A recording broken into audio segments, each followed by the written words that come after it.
Yeah, Babylon is falling to rise no more. Babylon is falling to rise no more. Falling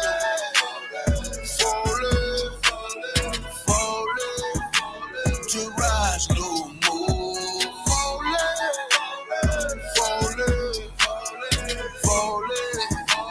to rise no more. I'm taking a look in the streets. It's really every day what I see. We constantly searching for peace. My people just wanna be free. We tired of the cell blocks and the bullshit. That lying nigga in the pulpit. Same shit, but a different day. I speak truth, they ain't come to play. You in the way, better move, nigga. That follow no way gon' be cool, nigga. Say you're gonna get that tool, nigga. Matter of fact, get you by two, nigga. You see the sign that's in front of you? Shots in the rough from up under you. Shit is gon' fall, yeah, I promise you. Make up your mind what you gonna do. You heard it? Now listen. Your life, my business. You are my brother. We need each other. This truth, I live it. I will defend it. You are my brother. You are my brother. Yeah. Babylon is falling to rise no more. Babylon is falling to rise no more.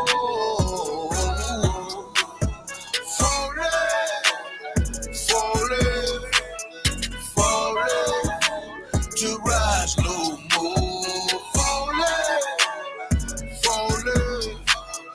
Falling to rise no more. Hey, my brother. Get your hands up, it's a war now. Take a good look at this world. It's time to go hard, don't be scared now. I know you're feeling the stress. Look on your face, yeah, and I need some help. But we made it happen with less. You and my blood, I feel what you felt.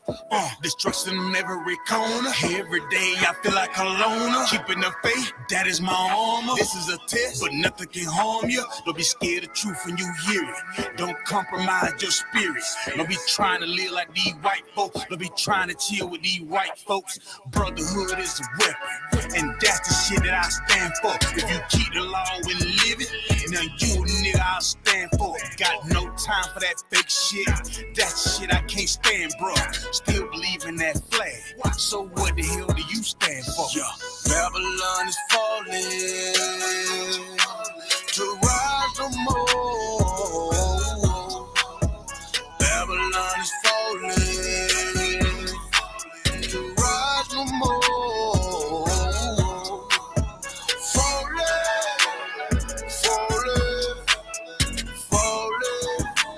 To rise no more.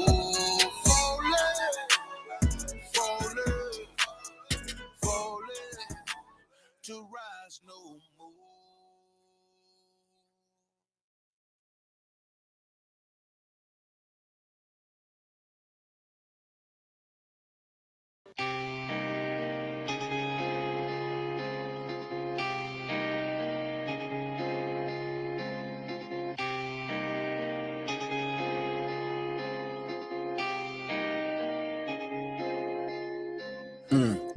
I've been lied to my whole life.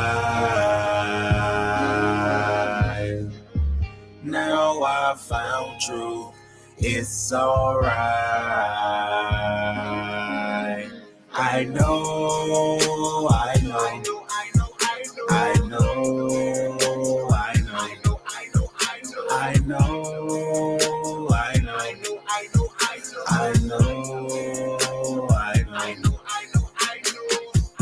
I've been lied to my whole life. Now I found truth. It's alright. I know.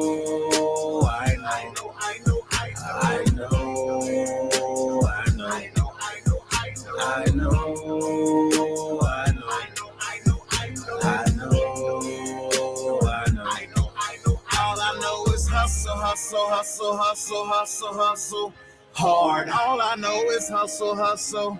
Ooh, Lord, all I know is hustle hustle, hustle hard. All I know is hustle, hustle.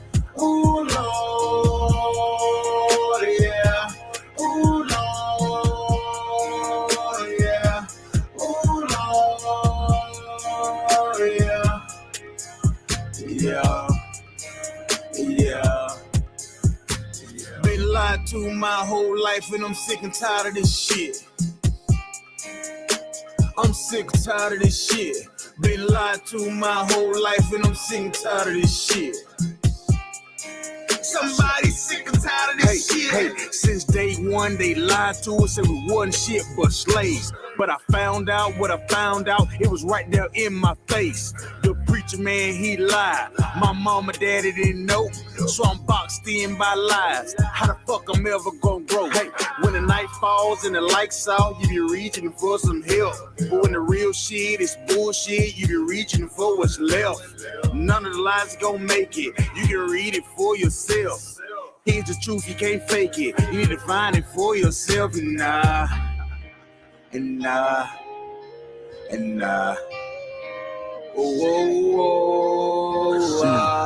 I've been lied to my whole life.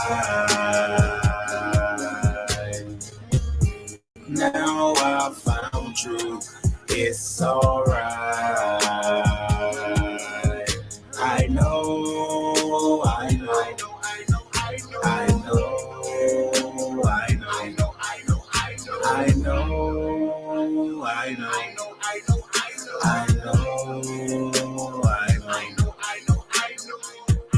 I've been lied to my whole life.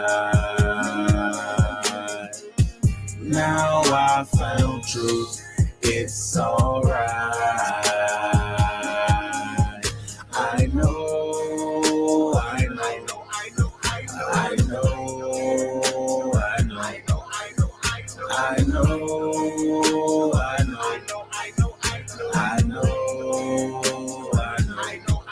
all I know is hustle, hustle, hustle, hustle, hustle, hustle hard. All I know is hustle, hustle. Oh Lord, all I know is hustle, hustle, hustle, hustle hard. All I know is hustle, hustle. Oh Lord, yeah. Oh Lord, yeah. Oh Lord, yeah. Yeah. Yeah. Been lied to my whole life and I'm sick and tired of this shit. I'm sick and tired of this shit. Been lied to my whole life and I'm sick and tired of this shit. Somebody sick and tired of this shit.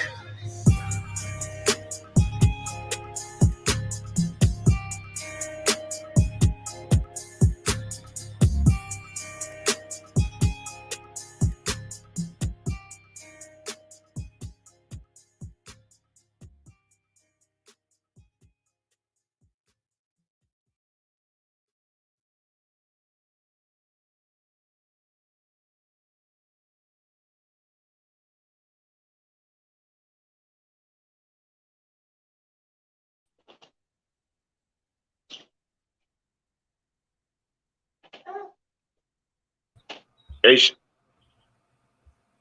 okay. Hey, Shalom, Mark, I can't hear you. Can you hear me now, sir? Oh, I can hear you now. Yeah. Okay. How's the audio sounding, sir? Now it's good. Most High in Christ. Most Yeah, High in now Christ. it's good. Damn right. Most High in Christ. We back at it, man. Another episode, man. Shout out to Officer for 5,000 Zion. Yeah, Allah. You just heard some of the fly tunes. You know what I'm saying, that the Ottawa been putting out, man. Make sure y'all go check out that album that he got. Make sure y'all go check out that, you know what I'm saying, Go Ahead and Shine about Officer Zion and the I.S.U.P.K of the Commander General YAHANNA, man. We back at it again. Chain Breakers Podcast. This is episode number 32. 32. Yep. 32. Oh, God. Episode number 32.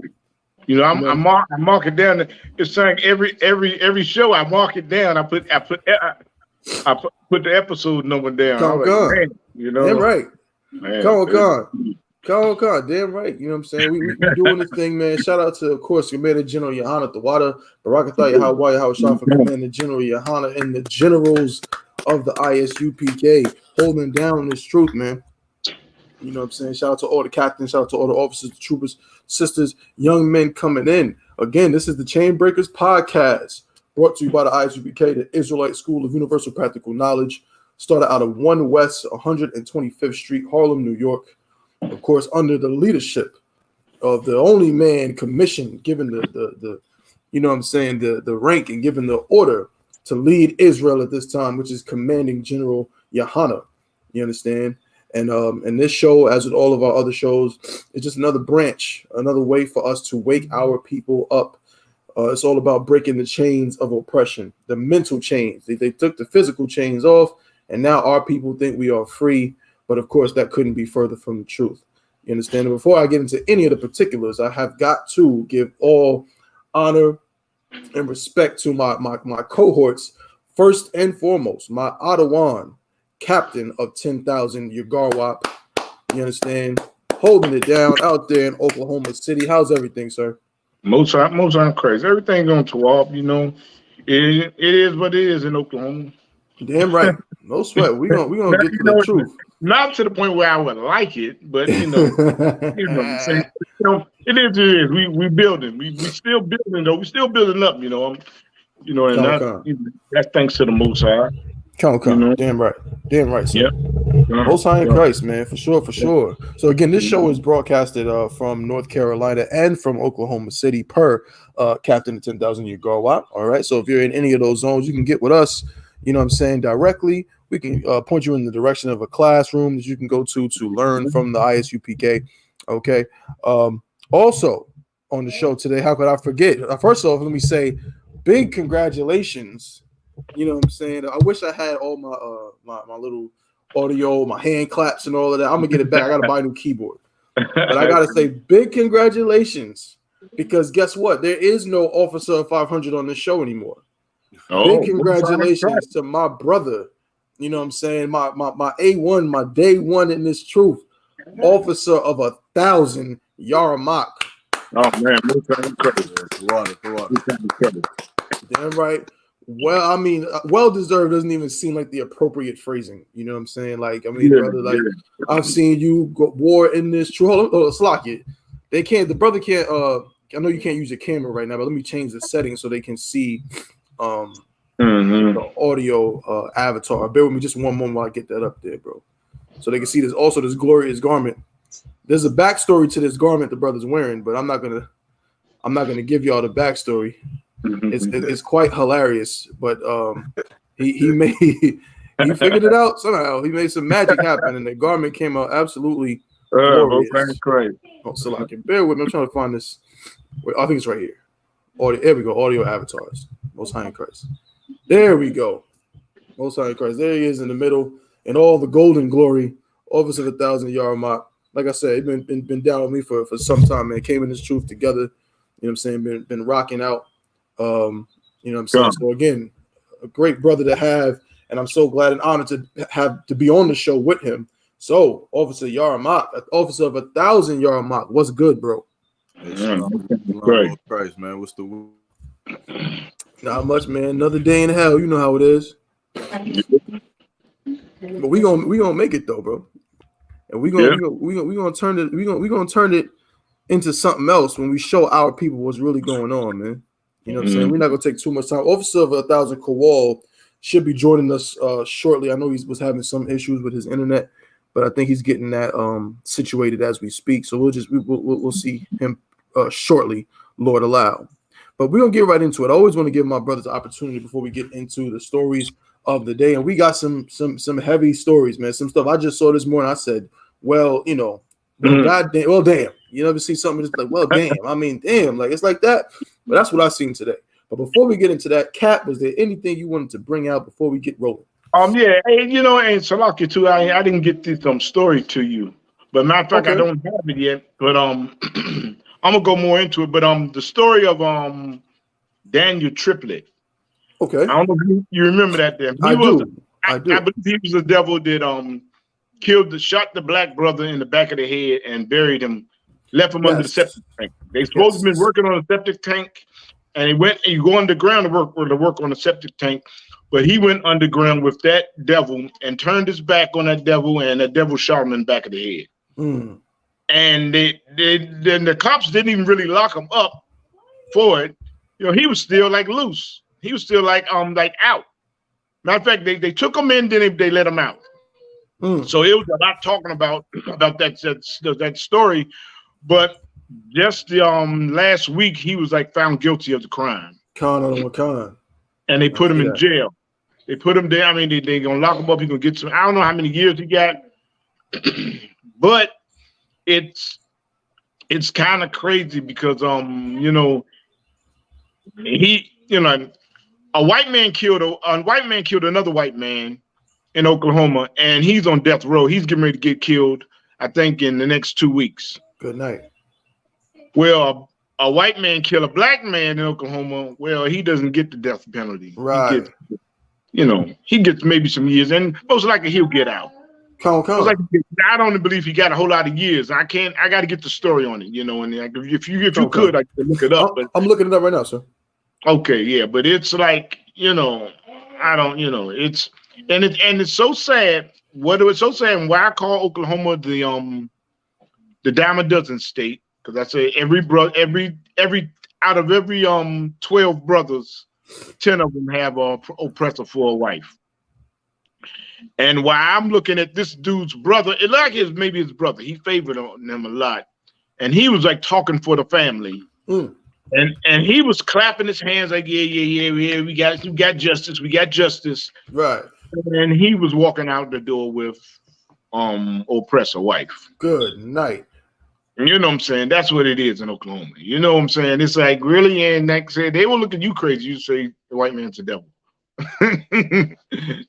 So it's like that's that tight bond that so-called African Americans and now Salakia, I would say all Israel. Good night. All Israel that's in Oklahoma, the Gadites and the Israelites, they get a lot of them. I mean, I would say majority. I wouldn't say all of them because some of them feel what we'd be saying. Mm-hmm. But the majority of them are just tight with the oppressor. Good night. So why this man's brother was applauding that he got justice, he had oppressor for his wife. Good night, Ottawa. That's heavy. Yeah, so it's like that goes right into today's going to deal with that a lot if I could, sir. The water for bringing this out. Look at this devil right here. So if I just help me out, Ottawa, because I remember we did this story for a little while. Again, I hear no one else really talking about it. Captain Yagawa literally is like the only brother, and of course, I.S.U.P.K and all the brothers in Oklahoma City, the only people talking about this case and making it known nationally. Here in North Carolina, no one's talking about it. Go ahead, Cap. And it was so cold-blooded. It was so cold. It was such a cold-blooded murder that he shot him in the back of the head because the black man said if he could get some more money, get a raise or whatever. It was something like that. He shot him in the back of the head when they supposed to have been working on the septic tank. Right. They went underground. They shot him in the back of the head and left him under there, and buried him. And then he drove and told the man's daughter that I dropped him off by the club. Good night. And the camera saw him. The camera saw his car drive up and drive past, and didn't let nobody out. He said, I dropped him off right in front of this restaurant or club, this bar. And he didn't do it. And it was so cold-blooded. You know what I'm saying? He should have got, the way Oklahoma gives the death penalty, he should have got the death penalty. He should have got the death penalty. You know what I'm saying? Because, Oklahoma, they believe in killing people, putting them to death. You know what I'm saying? Like they got a devil right now. They're getting ready to get the death penalty. You know what I'm saying? And in about the next 2 weeks, he's getting ready to die because he killed another oppressor. Right. You know what I'm saying? But no, us black, we don't get justice like that. You know what I'm saying? As I always say, there's justice and there's Oklahoma justice. Come on. What is unrighteous? If I could, sir, Ottawa, what's so heavy about this. Mhm. And y'all, Mark, you can chime in, of course, anytime you want, bro. But what's heavy? You reading the story? This cat right here, Daniel Triplett, he's a former politician. Yeah. He was a councilman in Oklahoma. Okay, Mhm. and I bet that this brother, not Daniel Triplett, I bet the brother. I don't see his name. Mhm. Let me see if I can just see his name real quick. I forget his name. Dang, it's Brent Mack. Yeah, Mac. Yeah, Brent Mack. Yeah. So this brother Brent Mack probably thought, like you said, Ottawa, it's so cold blooded. He probably thought in some way that this white man was his friend. He trusted this devil so much. He thought, yeah, well, we're gonna work the septic tank, and I'll just let him know, hey, look, I need some more money, man. And he thinking, this is his good white buddy. As they might have said back in the day, he might have thought this was good white folks. Yeah. And what did he get? He got blasted in the back of his head, and ended up buried under a septic tank that he was supposed to be working on. And this devil lied and told his sister, "Oh yeah, I dropped him off at the." Again, you said, "I don't want." This is a cold-blooded murder. This is not premeditated murder. How do you not give him the death penalty? How? Yeah. You understand? Like it's just disgusting. The way we know the deal in I.S.U.P.K, but all people think that that we get justice in this place and that it's the same as equal. Well, if it was reversed, if Brent Mack shot Daniel Triplett in the back of his head and buried him under a septic tank, he'd be in an electric chair as we speak. Exactly. Yeah. Good. Yeah. That's a damn shame, man. That's unfortunate. It's like, Mike, you had something, bro? No, it's like I had missed the description of the story. I was dealing with the clients and whatnot, but no sweat, bro. No sweat. Yeah. So you good. But from what you said, though, I mean, I could hear a little bit. It seemed like the brother, the white man was giving the brother a ride or something, like No, he worked for him. He worked for this devil. He worked for this devil. So he had discussions about he needed more. He wanted more money. He wanted a raise or something, or even to the point where I think he was making his own business. It was something they had a disagreement. But he just felt that then they said they were gonna go ahead and put in the septic tank, and of course they would talk about it or whatever. But he didn't do that. He shot the brother in the back of the head. Right. And then told his daughter that, hey, I dropped him off in front of the bar. And the cameras picked up it was on the light post, picked his pickup truck driving right past the bar. Right. Good night. Yeah, the usual affair, y'all. You know how it goes. Yeah. The present devil that the Bible speaks of, man. That's right. Right. Perfect. Yeah. And if I could too, that just goes to show, man, how important it is for Black people to really come back together, man. And that's right. I don't know what kind of company they have or what kind of business they running, but whatever business they running, they need to try to come together, Black people, I mean, and try to do for each other, man, because I couldn't imagine having a business, you understand, and Thabawan or one of the other brothers come to me and they say, man, I'm looking to do the same thing. Can I get some help? I want to branch off and do this, that, and the third. Yeah. I couldn't imagine having some, malicious intent against my brother because he want to eat too. You understand? And this shows you that where we get that from, man. This shows you where that contentious spirit that we have with each other as far as gaining in this kingdom, it comes from our oppressor. That's right. Our oppressor don't want no one else to gain. You understand? Because the more and more we gain, he has to lose. Right. You understand? And that spirit comes from him. So even when you go back into the streets, when you go back into the ghettos and in the drug game, you see it all the time where brothers don't want another brother to come up. They want them to stay, the middleman. And of course, drug dealing is disgusting in itself. That's right. But nonetheless, just to use the analogy, we get that from our oppressor, man. Exactly. They don't want us to see us. They don't want to see us rise and start to be financially stable and start to have what they call generational wealth for each other, because us having generational wealth means that they don't have it. That's right. That's the game, right. Man. That's the secret to this whole thing. If white people have their kingdom, then we have hell. That's if right. Black people have their kingdom, then they have hell. There's no other way to flip that coin. That's right. And so, and I land with that. Salagi. And right. Well said, brother. Wow. That's what it is, man. My Ottawanyan have said it, you know, Yeah. for years, since 1969. Black man, you cannot be free. You understand? Unless your oppressor is destroyed. Blacks, Hispanics, and Native Indians. As long as Daniel Triplett owns, because I just found out, he owns a septic tank installation company. Okay. Yeah. That's what he owns, and that's what the brother works for. Which makes it so much more disgusting. This, Yeah. you know what I mean? This is like the face of a real devil, man, of an oppressor. Like you own a company and you using the labor of this brother to help your company to make money, to get rich. Yeah. And then as soon as he asks you for a little bit extra, you know what I'm saying, you go ahead and blow his brains out. Yeah. That is the mark of a true devil. Separate from these people. Man. That's right. Separate from these people. This is disgusting. You understand? And with that being said, that's a good segue, if I could, into our next topic here. Make sure everybody like, share, flip it on the screen. Make sure you like, share, and subscribe to the Chain Breakers podcast. We are broadcasting from Facebook, I.S.U.P.K. Durham, I.S.U.P.K. Goldsboro. We're broadcasting from YouTube, Chain Breakers YouTube, I.S.U.P.K. Durham, I.S.U.P.K. Goldsboro, and we're broadcasting from Twitter, the Goldsboro and the Durham Twitters as well. Hey Cap, afterwards I'll get with you. We have more channels now, so if you want, you can give me access to one of the Oklahoma City channels, and we can get that up there too. All right. So we can broadcast from there as well. Hey, Salagi. Yarma. If I could, I had got kind of cut off in the beginning. I did want to mention something though before we had started. If I could do it now.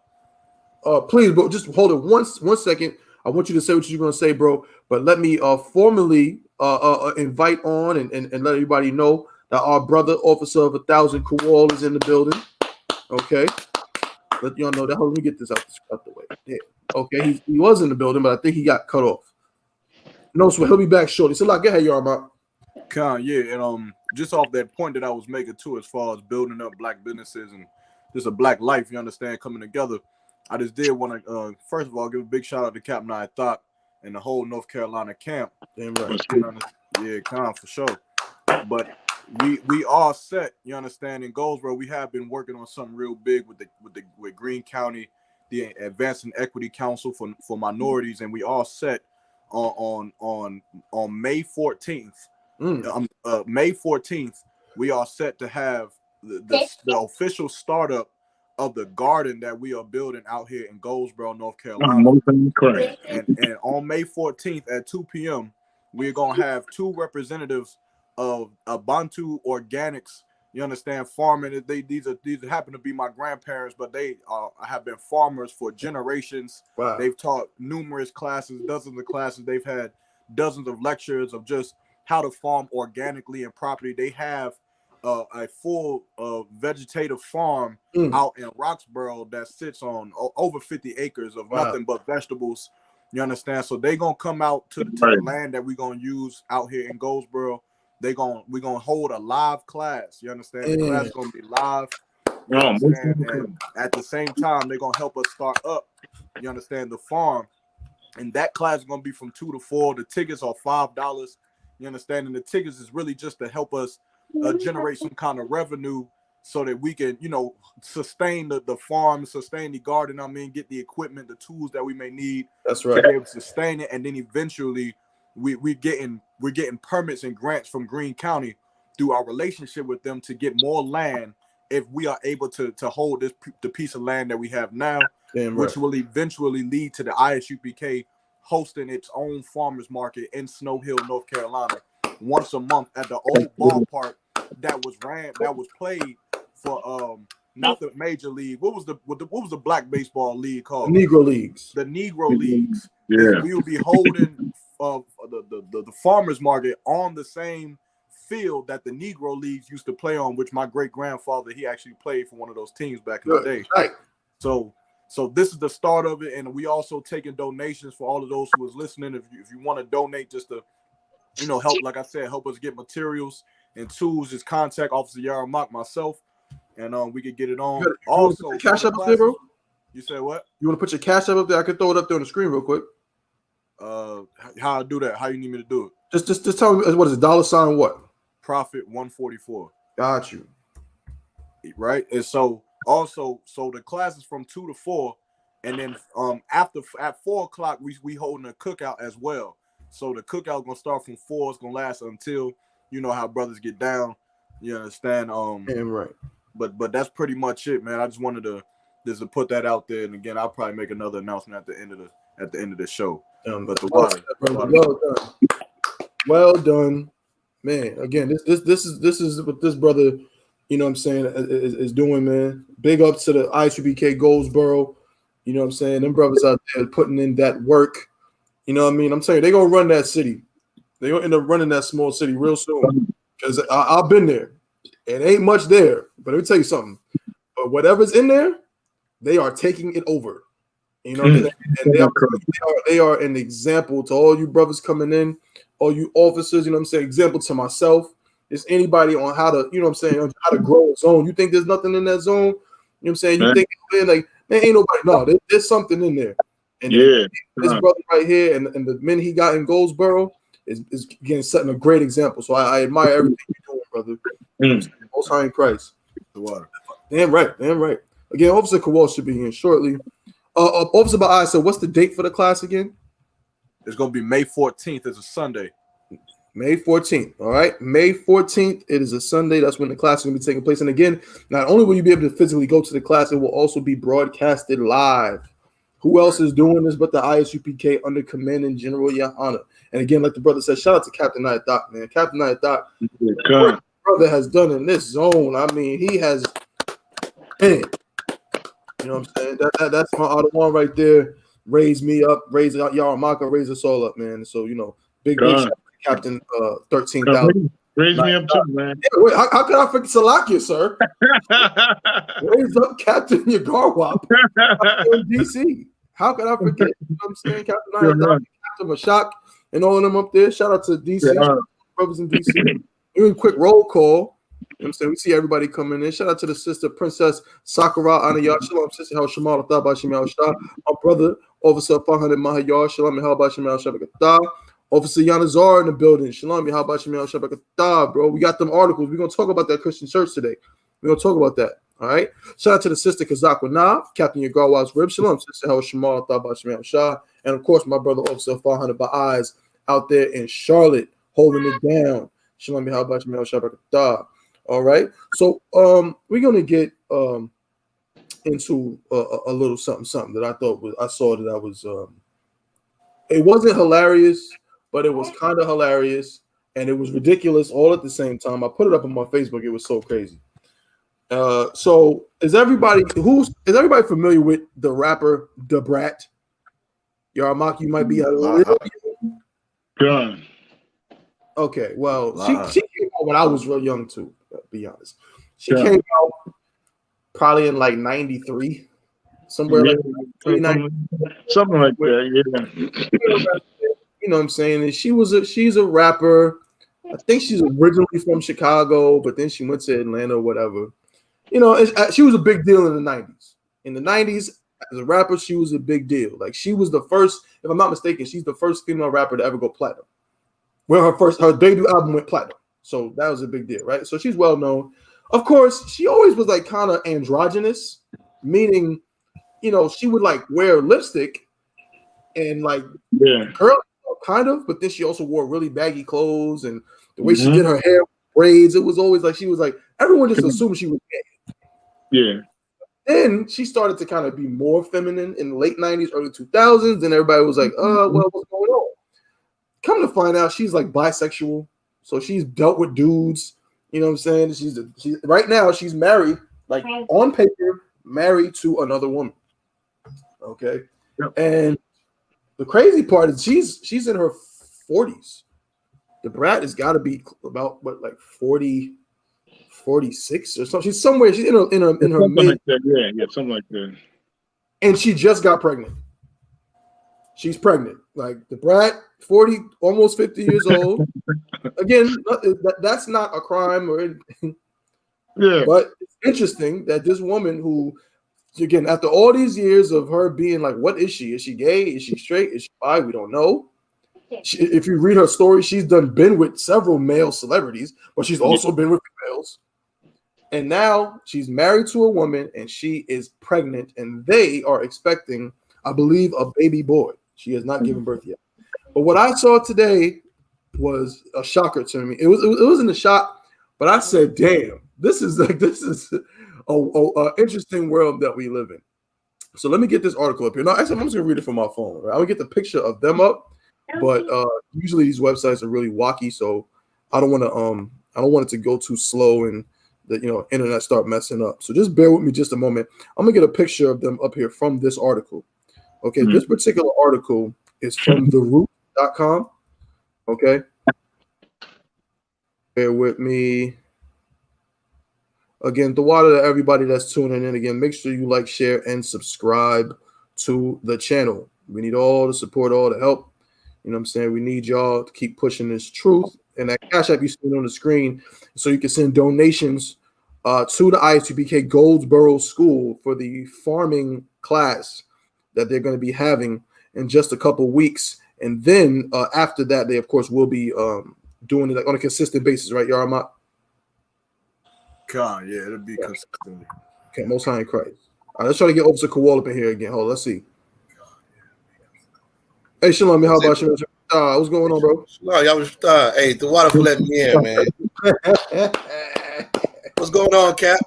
Shalom, obviously, y'all. Hey, man, I don't know what's wrong with this damn computer, man. I've been trying to get in for the last 30 minutes. You got to upgrade. Yeah, I reboot it, upload, man.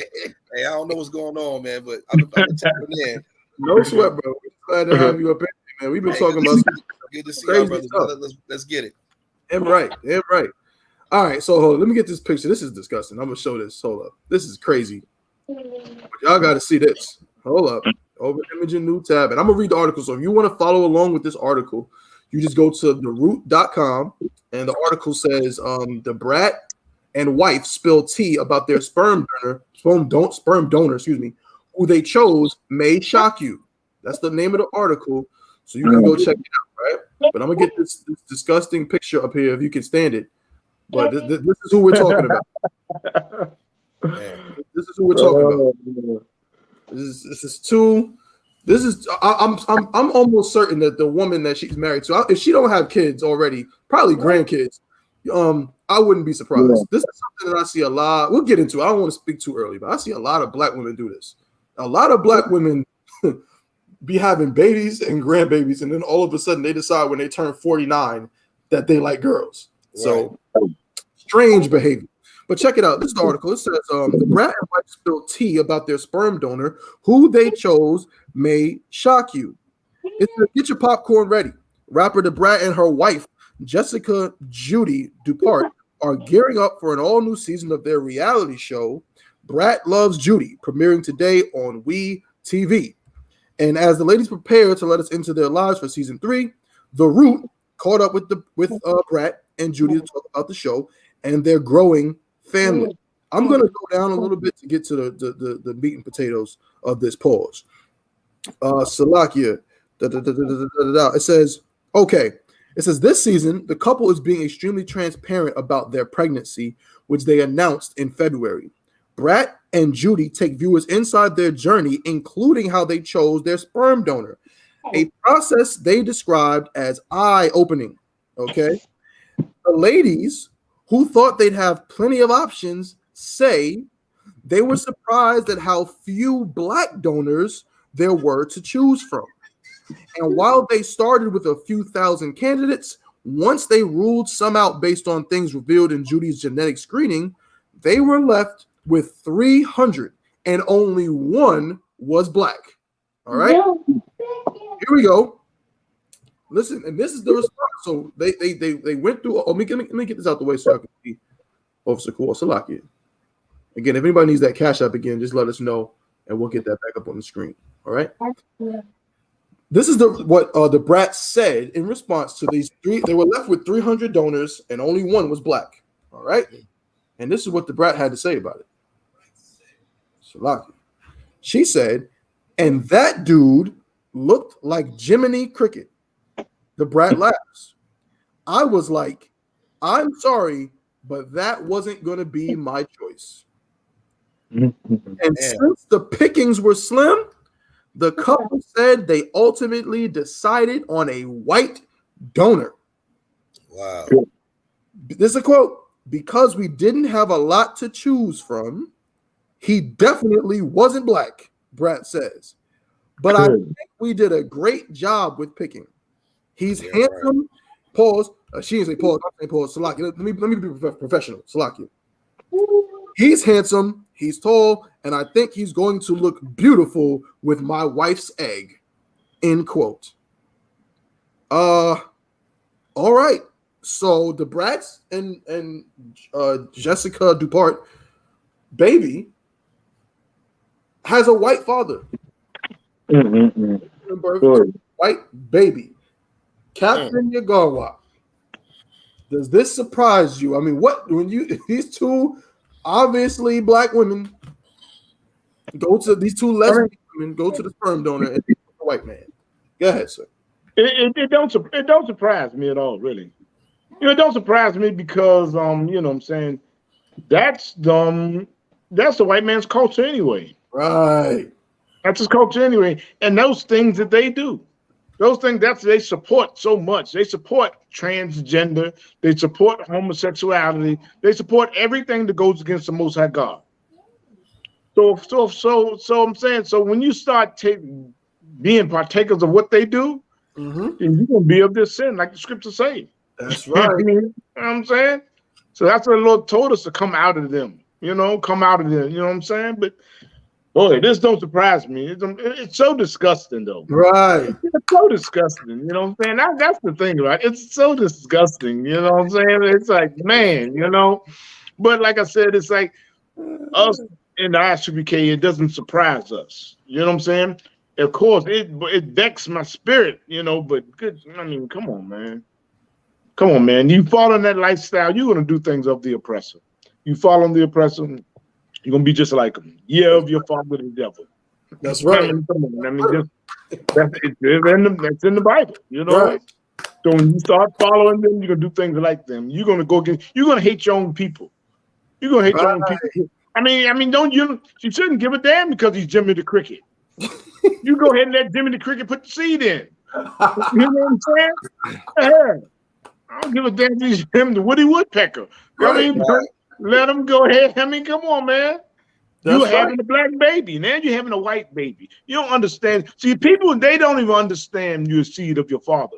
That's right. You know what I'm saying? They don't understand that part, And they understand that now she's giving birth. All you doing is a carrier. You just the egg. All you doing, you're a carrier. You're carrying a white man's baby. That's You're bringing a white man's baby into our community, and you know what?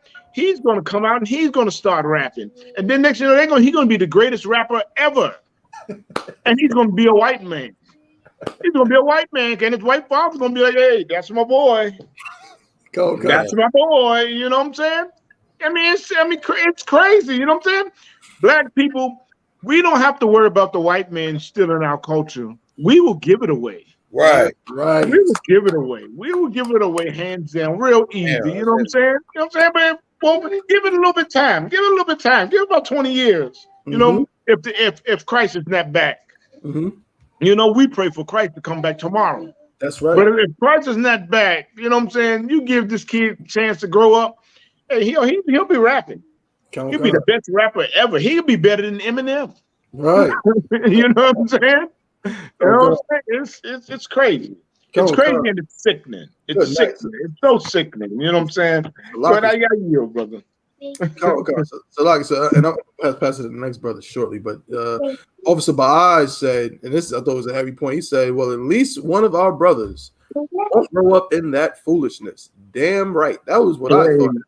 You know what I'm saying? But still, it's like a double whammy. You know what I mean? Like you already got this weirdo lesbian marriage thing. And this for all you folks out there that say, oh, when we teach in the I.S.U.P.K that sex is marriage, and you say, no, sex isn't marriage, and sex isn't just marriage, it's also what they say, paperwork and marriage license. You can't tell me that these two broads are more married. You know what I'm saying? I don't think my parents have never been legally married, but they got 3 little nigglets running around that look exactly like them, spliced together. I mean, they're not married, but this is a marriage to you. You got right. This is a joke. You understand? But yeah, one of our brothers ain't gonna grow up in this foolishness. Obviously, Yanazar said no surprise, but sad. It's very sad. It's sad that this the route they chose to take in more ways than one. But Officer Kowal, when you see this, you know what I'm saying? I'm sure you remember the Brat back in the day, right, bro? Oh man, I was about to say, you know, I'm disappointed in the Brat, man. I'm disappointed only because, you know, I remember when Funktified came out. It was like in 93, I think 94, 93, something like that. Yeah. And it album was fire to me. I mean, this was coming up where the female rap scene was Queen Latifah, MC Light, and those sisters was dropping some heavy, you know, it was Jermaine Dupri beats. It was funky. It was dope, man. Funktified was a hot album. It might have went platinum. I don't know. I know I bought a copy or two. Oh yeah, she went platinum for sure. And I had hope for the Brat, man. She was dating Allen Iverson. She was dating Allen Iverson for a little while. You know what I'm saying? She was into guys. And now to see that come full circle now for her to be dating this, you know, 50-year-old lesbian who, you know, some millionaire hair care, whoever, is ridiculous, man. For them to say, and this is another thing, for them to say that the one black donor they could have chose from looked like Jimmy the Cricket. You know, as if these are 2 attractive women. You still have, you know, the X and the Y. Right. Who knows that baby would have came up? You're that superficial. You rather chose a devil seed than your own people. Exactly. That's the mental illness with the both of them. Right. That's right. They are rich, but they're stupid. Exactly. Money don't brains. You are a millionaire. You are dumb millionaires, and just giving birth to Jeffrey Dahmer. How about that? The next Eminem, they just gave birth to the next Jeffrey Dahmer or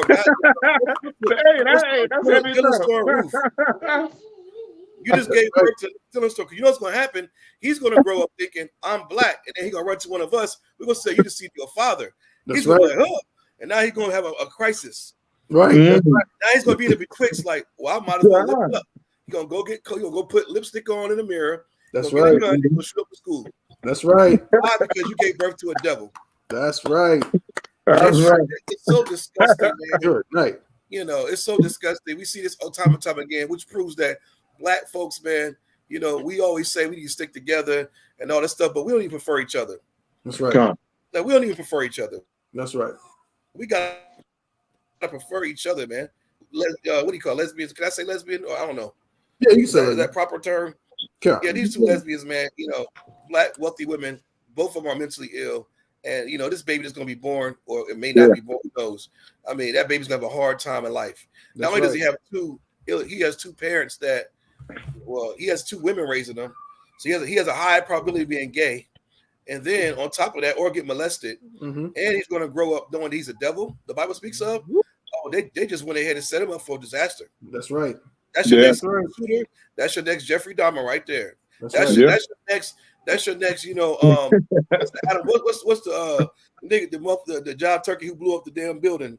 Timothy McVeigh. That's your next Timothy McVeigh right there. Not yield, man. I'm disappointed in the Brat, man. I'm disappointed. I'm disappointed in the Brat too, and I'm coming to you, Yarma, but I'm absolutely disappointed too, man, because I remember, and this is a thing too with a lot of brothers. You know what I'm saying? People can say what they want to say, but there's something about a sister. This is the Brat. This is how she used to look. You know what I mean? I remember when she used to look like this back in the day in the early 2000s. You know what I'm saying? She kind of made that transition when she came up with the song with Tyrese. You know what, she lied a whole lot, like, you know. And so we was all like, "Oh snap!" Because we was used to seeing her with the baggy clothes and the Air Force Ones, and then we seen what was underneath all of that, and we was like, "Well, damn." Good night. So we thought that this was the route that she was going to take, but this goes back to, I remember General Hyman taught a class and spoke about it. I forgot the exact term that he used, but it was like, I think it was something to the effect of like situational lesbianism or situational homosexuality, where a lot of times, and I've seen this in, you know, with people I know personally, where a little girl who may not be, you know, when she's young, she's not, you know, she's looking at all the pretty light-skinned girls. And all the boys want the little pretty light-skinned girls, the little pretty Spanish girls, and maybe she's, you know, darker or whatever the case may be. She doesn't feel as pretty. And a lot of times those girls be the one that end up, you know what I mean? They fall into that lifestyle because they feel like they can't get that attraction from guys. But, you know, they think, well, if I look rough, if I rough myself up and wear clothes this way or whatever, I'll look like a dude anyway. So, you know, I can get with other females and feel loved. And I don't know if that was the case with the Brat, but nonetheless, to see her go down this path, especially again, like you say, Kowal, you know, some 50-year-old lesbian. It's the same thing with Jay-Z's mom. Jay-Z's mom got like 7 kids. You know what I mean? Got grandkids and all of that. And then when she turned 60, decided, oh yeah, I'm a lesbian. Right. You know what I'm saying? Like, it's this weird sickness with our people, as all of y'all have said so eloquently, of us just trying to be like the oppressor. Like, whatever he does, we think, oh, well, yeah, you know, all my life, that's what I really, you know, I was just afraid. I was in the closet. No, closet, you knew better than to do this nastiness. There was something about you that told you that being that way wasn't good. You know what I mean? But now in this day and age, everybody's embracing it, and it's just getting worse and worse and worse. Officer Mahayoa said, this is sick, further proves how much we hate each other. And now all their money going to go right back to the white society. Damn right. Well said, Officer Mahayoa. Damn right. All of their money, their riches, they done made all this money with rapping and hair products they sold to black people just to turn around and give it to some white man's daddy. And last thing, before I give it to Officer Yaramat, I thought black men was the ones that go up in the sperm bank trying to get all the little extra dollars that you can get, you know what I'm saying, jerking off into a cup. I thought that was the reputation that black men have, you know what I'm saying, the minorities have. But I guess white men being there too, trying to get a couple dollars. I don't know what they're giving you for, you know, whatever amount of ounces of sperm you shooting into a cup. You know what I mean? But they made fun of that black man who was only one of 300. But the white man, I guess he's all good. You know what I'm saying? You know what I'm saying? They're lying too. It was some Hispanics in there, but they don't count them. They lying. That's right. That's true. Ain't no way. There was Hispanics in there, but they hate them too. That's like, we ain't doing that. We ain't. I can hear them now. Oh, we definitely ain't doing that. I know. It sounds like excuses. They wanted a white man probably from the beginning. Salakia, right quick. And you know, the white man, he does it. He's the majority in the sperm banks. Right. Exactly. He's the majority because the white man wants to rule the world. Right. He wants to rule the world, so he's gonna keep. I mean, the sperm banks are full of oppressors in there. Oppressive sperm. You know what I'm saying? So you got a large quantity of white donors. You know, so you got a little smidgen of black and Hispanic donors. Right. You know. Sure, they probably take the black and Hispanic donors and throw their sperm out the back door. Right. What the hell? They got a whole lot and tell you it's a black man. Tell a white man, have his picture. Hey, you know what I'm saying? Have the white man's sperm and the black man's picture. They giving sisters white babies. Right. Anyway, you know what I'm saying? That's a heavy point, sir. Man. Good night. Damn right. Yaramat. God. Brother. This is a doozy. Now I'm sure you have some insights on this because, you know, for me personally, again, it's like I'm not sure how to feel. Right? It's like, okay, well, my sisters are giving birth to they got white sperm in them. Ew. You know, but then it's like, okay, well, at least a black baby's not going to grow up with two mommies. You know, so how do you see it, Yarma? I mean, it's like it's a lot of ways to unpack this thing, but. In its totality, it's just disgusting, man. And it really what I'm seeing from it is just the mental disability when it comes to women nowadays, man. And these generations, that's right. That's coming up, that's being led by our oppressor, of course, and his, you know, and his push that he wants to push on the world. It just shows us how weak we've become as a society and as a nation here in America, man. Like, you see two women who obviously they have a desire to have babies. They have a desire to be able to, you know, cuddle a baby and, you know, raise the baby up and teach the baby ABCs and 1, 2, 3s. But you see two women who are too weak to actually go through the appropriate struggles of having a child. That's right. You understand? Like, having a child is not something easy, man. You got to work to have a baby. And I ain't talking about just the sex. I'm talking about the relationship that comes with laying down with a partner, man. That's right. Damn right. With having a woman or with having a man and dealing with each other and raising this child. But it seemed like because America wants to be your God, you have the right, that you can go to some robot and push a button and poof comes out a baby that you have, man. Right. And that's not the way God intended us to live. Damn you right. understand? You cheating God, man. You understand, to do these things. You cheating God when you go up into them sperm donors and pick a white baby, man. Like this is a Build-A-Bear workshop or some craziness like that, man. You understand? You supposed to go out there and find you a man, man. You supposed That's to vet right. a man. You supposed to see how a man dress, see how a man smell, see how he keep up with himself, what kind of slave he got, what kind of lifestyle he live, man. See if you could deal with this brother, and then you supposed to lay down with that man and get pregnant, man. That's how God intended babies to be born on this earth. That's right. That's how God intended us to replenish this earth, man. Not to go to some sperm donor, man. And it's disgusting. And then on top of that, you gonna spit, you gonna get some white baby. You gonna diss a black man, man. You gonna diss a brother who grew up in the same ghetto you grew up in. You supposed to be some rapper. You supposed to be some hip hop artist. Right. What the hell kind of music did you make? I need to go listen to it. And I need to hear if whatever this foolish bitch name was rapping about Beverly Hills coming up. I need to hear about the schoolyard, the private school she rapped about. I need to hear about the good parents she had in her life and the drugs that she never seen, the drugs that she never sold, the black culture that she never experienced because she was born in a nice, rich, comfortable lifestyle, man. That's what I need to hear. But of course, I guarantee if I listen to her music, I ain't gonna hear none of that. But you gonna diss this brother and go get some white boy and stick that up inside of you, man. You disgusting, man. That's right. Disgusting bitch. Right. You understand? A disgusting, nasty black woman, man, to do something like that, man. You understand? Yeah. And on top of that, how many times we hear black women are the least protected in America, man? Right. That's right. How many times we hear that? You so unprotected. You don't have where are the strong black men that black women don't have no protection. But you're gonna raise a child in this place where children are being murdered, children are being molested, children are being kidnapped in this place, man. America is on fire against children, man. And you don't got no protection, and you gonna go get another woman and think that y'all gonna be protected. How you gonna protect that baby? That's right. White, black, or Chinese. How you gonna protect them? You can't. Damn right. You got two of the least protected beings on the face of the planet Earth, thinking that you gonna run a household, man. Right. Disgusting, man. And you stupid. That's right.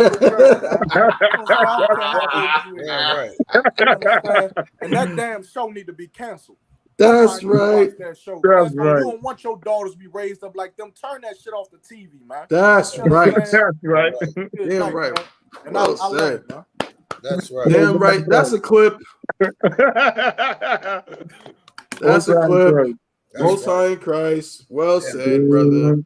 That's it. Woo! Disgusting. Yeah, right. Oh man, I tell you, y'all brothers are dangerous. Man, word out one. To the evil, right dangerous to the evil, dangerous to the wicked. I'm telling you, man. That new kingdom is gonna be something glorious, man. Could you imagine a kingdom where if some woman decides to do something like this, boy, boy, it's gonna be brutal on them. Yes. Oh God. Yeah. Oh God. But in America, of course, in America is the land of the free. You know what I'm saying? So you can just it's gonna be instant death. That's right. It's simple. Yeah. Instant death. All that come right back again. Come. Damn right. No, that's heavy. It is so disgusting. YAHANNA is absolutely well. Everything everybody's been saying is just so on point, man. It's just again like I have a special just disgust for it. You know what I'm saying? Like I always have. You know what I mean? I wasn't one of them, I wasn't one of those weirdo brothers that thought that two girls kissing was, sexy or anything. I never was like that. I always thought it was weird. But especially just to see our sisters, man, and they as they're getting, they're not saying they old, but they're getting older. You're not getting younger, and then now is the time where you want to, do something silly like this. Like YAHANNA said, you're just stupid. You know what I'm saying? But no sweat. Moving right along. Before we move on, I just have to say. Again, shout out to Captain of 10,000 Yagar Wap. He got the Hebrew out, you know what I'm saying, with the blue joint. Did you make that shirt? Like that shirt right there is crazy. Yeah, it's fat. Hey, Most High in Christ, man. Good night. Most High in Christ. You got the 12 tribes, man. Ooh, yeah, I probably am gonna need one of those. You know what I'm saying? That is exquisite. You know what I'm saying? So Right. shout out to Cap. You know what I'm saying? If you're doing anything with garments, you know, understand you got to go through Cap and 10,000 Garwap department. Go ahead, Cap. And Salakia, yeah, I get it from the sister Amathai. Sister Amathai, she's in Baltimore. Oh, most high in Christ. She does a whole lot of merchandise, and merchandise. So yeah. Most high in Christ. Damn right. Now that joint is excellent, sir. Moving right along. Make sure everybody's liking, sharing them, subscribing. Post this to your social media platforms. Put it on your Twitter. Put it on your Facebook. You know what I'm saying? I know we run from the not I keep saying it's not StreamYard. What is it, Yarmark? Clubhouse. The Clubhouse. Right, Clubhouse. Right. I don't think we're live on Clubhouse today. As Officer Yarmark is not, it wasn't able to get to run it from his laptop or whatever. But that's no sweat. We're gonna get it so that we'll have it for multiple laptops. So if his isn't available, that we can get another one or whatever needs to be done. But we are on Clubhouse as well. All right. But let's go to the next story here. This one was a doozy. Salakia, bear with me. Somebody mentioned Dylan Storm Roof. I think Officer Kowal said that the Brat and her wife. I don't even know what to call the woman. Their babies might be the next Dylan Storm Roof. Well, guess what? There's already another Dylan Storm Roof, right? And his name is also Dylan. If you haven't heard this story, it says, and this goes right back to what we started talking about at the beginning of the show, with Captain Yagarwap talking about the devil, Daniel Triplett. Triplets. Yeah. Right. And him murdering that brother. Well, we have another story, similar story right here. It says Mississippi pastor. So I'm gonna actually share it for y'all if y'all can just see the title of it. But I'm not gonna scroll down. I'm gonna read it from my phone. Bear with me just a moment. Again, sometimes the internet is a little bit wacky, but here we go. There we go. It says Mississippi pastor willing to do anything for anybody. I like that wording. I might use it at camp. Killed by prison escapee after he pulled over to help the man who wrecked his motorcycle. Good Christian. Yes. So we're gonna get into this story here. Let me see if there's a photo of this brother. I think it's a video, but I don't know if there's a photo. If not, it's not a problem. No sweat. Yeah, what is okay, here's the photo. Here we go. Wow. Good Lord. Yep. Look at him. Yep. So let me read this. All right. Bear with me. Here we go. This story is from Atlanta Black Star, as you can see. I'm gonna get the photo back up there in just a second. I just want to make sure that nothing is making the internet run too slow. It says an inmate who escaped from a prison in Mississippi is suspected of murdering a pastor that stopped to help him while he was pulled over on the side of the road and stealing his pickup truck. All right. Let me get this devil back up here. There we go. It says Dylan Arrington is one of 4 inmates reported to have escaped from Raymond Detention Center near Jackson, Mississippi on Saturday night. The other 3 inmates were Casey Grayson, Corey Harrison, and Jerry Raines. The inmates escaped through breaches in a cell and the roof. According to Hinds County Sheriff Tyree Jones, he said the men probably camped on the roof before fleeing and going their separate ways. The 22-year-old suspect of killing Anthony Watts, 61, around 7 p.m. on Monday night, or is suspected of killing Anthony Watts, 61, around 7 p.m. on Monday night. He reportedly shot and killed Watts when the pastor pulled over to help a man who had wrecked a motorcycle. Police say that the man who Watts helped shot him several times and stole his red Dodge Ram truck. That man, Arrington. The pastor died at the scene. Watts was the head pastor of St. Mary Missionary Baptist Church in Delo, Mississippi. This is a quote from his son.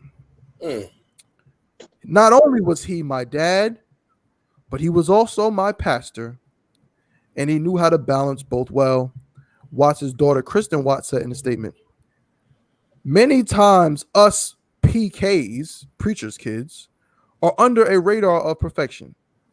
He used to always tell me, this is a quote from him, or her quoting him, you are not the preacher and you need to live your life, but you know how to act as well.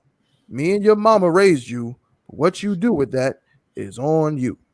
Police said Watts' stolen red Dodge Ram was last seen heading south on Interstate 55 in Terry, Mississippi. There's a little bit more. Based on information gathered from investigators, the suspect fit the description of 22-year-old Dylan Arrington, Jackson Police Chief James E. Davis said. Well, I mean, we can just hold off there before we continue. So this brother to the right, Mr. Watts, this is the suspect. Again, it's not an official charge, but he fits the description. And it's looking like 22-year-old Dylan Arrington killed this brother who pulled over to help him. What do you say to that, Captain Garwap? Well, it's Christians, you're gonna do that. You're gonna try to help somebody. You know what I'm saying? And it's kind of crazy, right? Because sometimes when you're riding down the road and you see somebody broken down, and you see a brother on a road and he's struggling, trying to change the tire or whatever. You know what I'm saying? Sometimes you might have compassion to go ahead and pull over and help him out. And then sometimes when you see a white man, right, struggling trying to do it. Me myself, you know what I'm saying? I wouldn't see him. Right. I'm Salakia. I mean, I'm not gonna sit here and lie, oh yeah, I'm like that. I put her. No, I would ride right past the devil. You know what I'm saying? When I'm not on that damn mechanic, you know what I'm saying? I barely can change the tire. What the hell am I helping for? How can I help him? But I would keep on going, But it's like, but when you're a Christian, you're supposed to help everybody, and God is on the main line, and this and that, and you know what I'm saying? It's like you're gonna stop and help the white man and get your head blown off. You know what I'm saying? Right. It's what Christianity, I said, does to these people. Christianity is the culprit of so many lives. I mean, the murder of so many lives of Blacks, Hispanics, and Native Indians. You know what I'm saying? Right. But this type of thing right here, what we just read about. You know what I'm saying? It's like, it happened here in Oklahoma. I know it will happen here in Oklahoma. That's right. You know what I'm saying? But hey, what are you gonna do, man? What are you gonna do? He's tried to stop and try to help somebody. He's been destroyed through Christianity. He's supposed to help everybody. He's the father of everybody. And like I said, Jesus is on the main line, and so important to help him out. And there you go. There was happening. You know what I'm saying? And the thing is, you know what I'm saying? But to the people who always to the oppressors who always look down on us, like we so savage. Who the hell is more savage than that? That's right. Old man, 61 years old, and he stopped to help that sorry ass, and you're gonna blow his head off. For what? You don't even know him. You don't even know him. You're just a wild beast. You're a wild animal. That's what you are. He stopped to help you, and you're gonna shoot him in. You could have just stuck on, hey, give me the car. Right. Get out of here, give me the car. You go over there, but no, you gotta kill him because you're just a murderer. You know what I'm saying? You were a murderer from the beginning, like the Bible says. You're a beast. Right. You know what I'm saying? And we can't help them. And that's just it. Good night. That's just it. A year, brother. Damn right. Well said, Cap. Well said. That might be a clip too. So let me get this right here. Salakia. I mean, if anybody wants to comment on this, I'm at a loss for words only because again, it's haunting to me. It's haunting. to think of it in this way. You know, it reminds me. If y'all ever seen a movie, there's a movie called No Country for Old Men. Who's seen it? Right. Anybody seen that movie? God. And in that movie, again, I ain't gonna spoil it for nobody who hasn't seen it, but this basic damn near serial killer, you know, who's on like a rampage, you know, he's kind of doing this. He's, you know, people are pulling over to try to help him. Hey, it takes place in Texas in like the 80s, like the early 80s. Right. And, you know, they're like, oh, hey, you need some help? And he's just like, yeah, gets in the truck, shooting people in the head and, you know, all kind of stuff, man. And it's like this brother who's, again, like Cap said, so caught up in his Christianity, in his mind, he was about to be a good Samaritan. That's probably literally the words that went through his head before that bullet. Right. I'm going to be a good Samaritan. And I'll be honest, I'm certain that he saw that was a devil. I mean, I don't know. Maybe he didn't get a chance to see him, but still, it rings true. I would imagine he saw, he's a young white man. Right. He definitely probably needs some help. He probably doesn't even know what he's doing. Let me make sure he's okay. Pulls over, and of course, the white man shows his true colors because, as Cap said, if you have a gun, all you got to do is just put the gun in his face and say, "Yo, back up. I will blow your brains out and take his car and drive away." That's it. But no. Because you are a vicious beast, you have to murder this black man. I mean, because he's just another nigga anyway. Right. But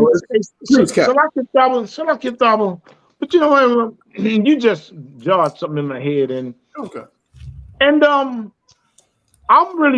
really thinking, would he was stopped if he saw a black man that needed help? No, of course not. What if that pastor had stopped them and helped them? You know what I'm saying? This is a black pastor now. Black pastors hate black people. Right. That's right. Now, if he saw a black man that needed help, would he have stopped and helped that black man? Hell no. He probably wouldn't have. He probably drove, I ain't helping that nigga. That nigga probably robbed you. Yep. That nigga probably said to himself, he probably would say to himself, that nigga probably shoot you in the head and leave you on the side of the road and take your car. Yeah. Not knowing that the white man, he's going to be the one to do it. Oh God! You know, Salakia. Go ahead, that's crazy. That's crazy. Kawal, you had something, bro? I'm kidding. I agree with exactly what Cap's saying. He's so right. That was the first thing that popped in my head. You know, you got to understand. So in the South, man, where he from? Mississippi? Yeah. Man, this was the jivest, slickest pastors you ever want to meet in your life down there in Mississippi. I mean, good night. They wholeheartedly believed in Martin Luther King's dream. And this Negro here, I mean, look at his I hate that little pastor robe they wear. Look at him. It just speaks like, who the hell you think you are? You don't even know who the devil is. That's why I thank the Most High for the I.S.U.P.K. When I came in here, it just solidified, you know what I'm saying, how I'm raising my children. That's right. You understand? To know that that's the devil the Bible speaks of. That's right. You have to identify that, pin the tail on a goddamn donkey. That is the devil the Bible speaks of. I don't care if he's on the side of the road. I don't give a damn if he's doing door to door. You got to know he's a devil first. And this pastor who's supposed to know the word of God, I guess he just skipped by all that. Like, they don't even understand the Bible. You know, he died. You know, another good thing is I love social media. I love camera phones. I love the news outlets because this is what we need to know. This is what the people outside U.P.K. need to understand. You know what I'm saying? It has to be a falling away first. Everybody has to know that it's a devil. That's right. And it's sad because the more this happens, I hate to see brothers get killed. But it's just so necessary in order for your grandmama and them to wake the hell up. Your auntie, your grandma, your pastor, the average Jake walking down the street, he still believes that we all bleed red, we're equal. These stories prove he's a devil the Bible speaks of. That's right. Y'all never listen to my prophets on the street corner, but let me put it right here in your face. Look at the split screen. That you can't make this stuff up. Christian pastor, black man, devil. And I guarantee this Negro did not have a gun. Why? All you need is the Bible, the Spirit of the Lord. He have no gun. So you walked up on the devil without a gun, and then man, come on, man. And then these Christians do this thing where they act like I'm gonna do my good deed for the day. Yeah, they walk around like, you know, they treat Christianity like a like a superstition, like religious. Like, I'm gonna do my good deed for the day. The devil's busy. They live by all these coonisms. And for him to actually pull over and try to help this white man, I know in the back and say he was like, well, this is my opportunity to do my good deed for the day. Yep. It got you killed. And got moped out. That's crazy. Yeah, because they believe their works is helping white people. Yeah. My works, faith without works is dead. So let me go ahead and show the Lord that I got the faith, I got the works, and now you're dead meat. And your son, I guarantee you this. This is the most sad part. I get off of, so y'all about to get it. I guarantee if somebody in I.S.U.P.K was to go interview his son and say, "Do you forgive the little white boy who shot your dad like a damn dog in the street?" Yeah, Jesus said we gotta forgive. Yeah. That's witchcraft. That is witchcraft. Christianity teaches you to forgive the man who's murdering you. Man, we are so messed up. Without the I.S.U.P.K, we're gonna be lost, brother. Like, we the only ones calling the devil. I guarantee that pastor's family gonna forgive that white boy. That's right. That's the sad part about it. I hear. Damn right. Ooh-wee. Well said, brother. Y'all on it. Y'all on it today. This is absolutely disgusting. Let me just read some of these comments. Y'all, I'm coming to you, bro. Pause.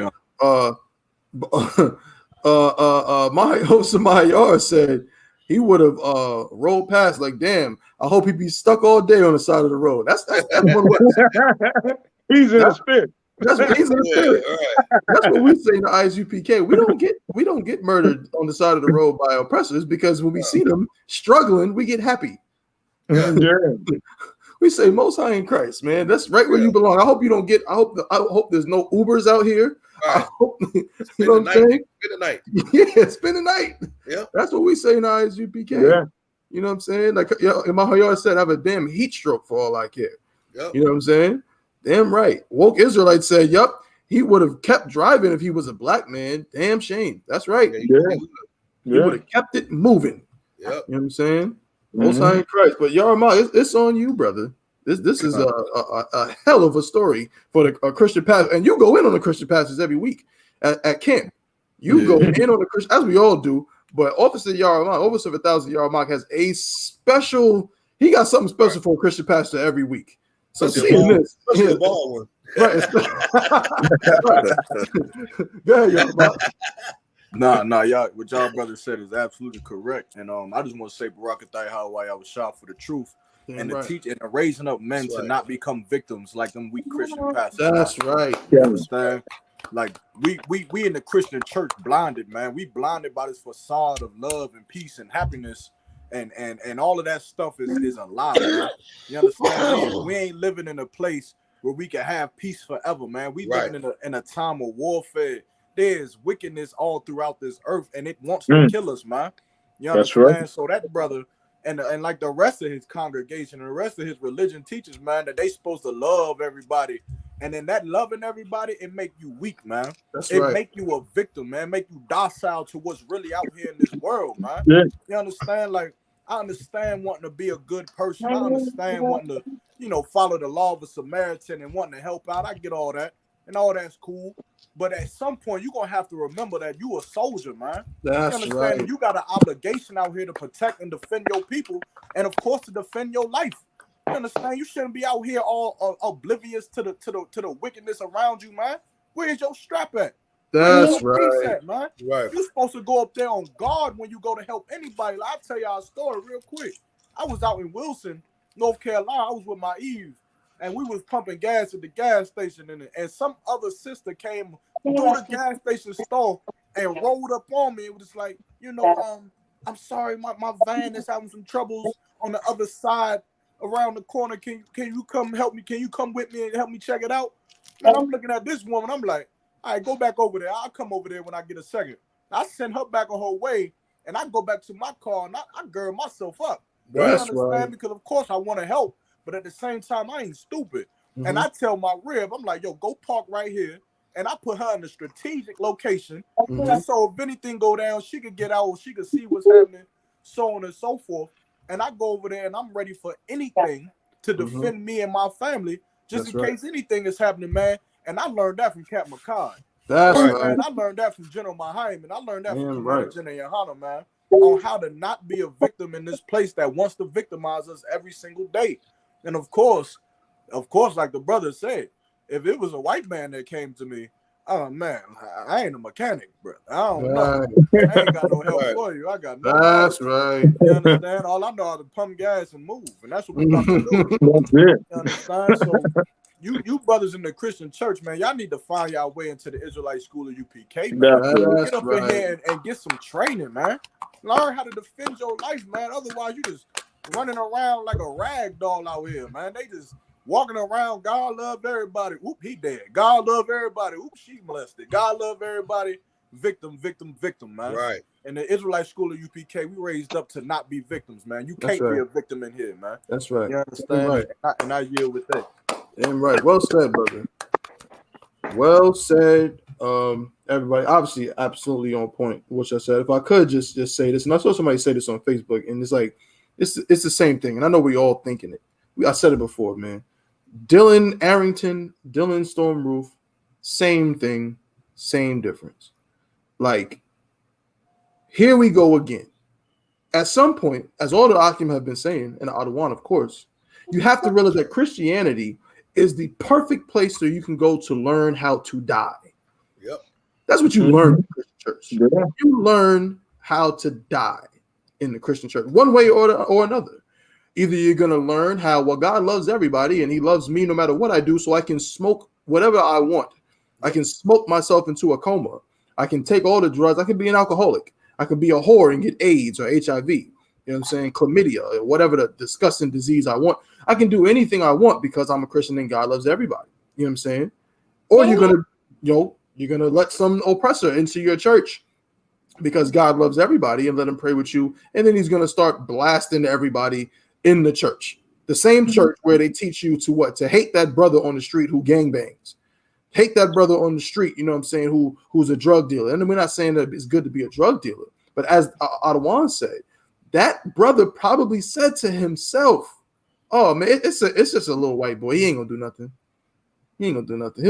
Let me help him out, you know. Let me do my good deed.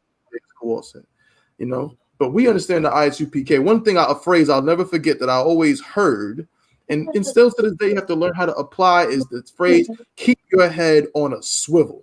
Yep. I remember when I first heard that, it was strange for me because Yarmark will tell you, Kuwal too, I'm really just like an oblivious nigga. I'm just keeping it real. Like, I'm just like, I'll be in my own world.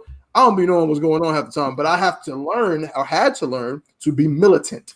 You know what I'm saying? It's not in my nature. It's not natural to me, but it's something that I get taught. But in the world, I head on a swivel. What are you talking about? Ain't nothing happening to me. I'm good. Right? No, that's not how it is in the world, as you see right here. You go to help somebody and get your brains blowed out. You go trust an oppressor to fix it while you fix the septic tank and get your brains blowed out. You understand? It's the nature of the beast here in America. And if you don't watch shows like the Chainbreakers podcast and America on Fire, Boot Up or Shut Up, and all the different podcasts we have, you will believe that this is your friend. But the I.S.U.P.K. teaches since 1969, this is your enemy, and every single day they prove it. And this is just another example of that. So the water to the Akim for all the excellent points that were made on this case, man. We're gonna see what happens with the devil. Because of course he hasn't. I don't think he's been. Has he been found? No, he hasn't been found. Yes, I believe he's been found. Let me see. Let me just check. I think he's been found. That's how I knew who did it. Yeah. They found him, but of course he hasn't been formally charged or anything. Oh, check this out. I'm bugging. He's dead. Look at this. Dylan Arrington is dead. He had a standoff with police. Oh, he went out. He knew he was going. Crashing out. He was crashing out. He wasn't going back to jail. Yeah, he said, I've been to jail once. I ain't going back. Esau fashion. Yeah, typical fashion. We're reading it right now. Arrington reportedly barricaded himself inside a home on Conway Road in Leake County early Wednesday morning. Officials said after he had become a suspect in the killing of Anthony Watts, a 61-year-old church pastor in Jackson, on Monday night. Also, according to multiple media reports, Arrington allegedly shot a deputy in the Wednesday standoff at the Leake County home that later caught fire. He was shot. That's the Brat'S and son right there. Yeah, that's him. Brat'S son. That's exactly what be like. That's exactly what he's gonna be like. You understand? I don't know if they found the other cats who escaped from the prison, but yeah, Dylan Arrington is dust. He's dead. Of course, he took a brother with him. And You understand? Slovakia, but y'all see how everything is turning right now? Now they profiled the blacks and Hispanics for so long. Right. Now you got to profile the white man. Got to. You got. I don't care. I don't give a damn how he looks. Right. I don't care. He looks like a choir boy. You got to profile him now. That's right. You know what I'm saying? I mean, look at the then they into the devil. They talking about it was in the armed services, and he was selling. He was like giving things about the government. The one that got they locked up the other day, last week sometime. So right. you got the white dude, the national security. Yeah, national security. Yeah. So you got devils like that. You got devils like Dylan. I mean, come on. You got to profile the white man now. You don't know which one and what they're going to do. Yep. I'm telling you, going to the grocery store, they're going to shoot the damn grocery store up. Yep. I'm saying, you go in the club, they're going to shoot the club up. That's right. You got to profile the white man. That's right. And then all you people, all you black pastors who hate the black man so much, now look who you got to profile now. Yeah. You're going to love everybody now? You're going to come and talk to us while we at camp and trying to get the white man into the kingdom? Right. No. They won't be in the kingdom. The only way they be in the kingdom, they're going to be a slave. That's right. And that's the only thing they're going to be good at doing is being slave. We're going to teach them how to farm lettuce and stuff like that. You know what I'm saying? Right. You know how the precept say they will study war no more? That's right. He's not going to study war no more. He's going to take that devil, and that devil is going to use a hellfire missile for a farming tool. Right. He's going to use a tank for a farming tool. You know what I'm saying? For some farming string beans and lettuce and collard greens. You know what I'm saying? He's going to be a real good slave. That's right. He's going to teach him. He's going to learn how to do all the farming he's going to supposed to do.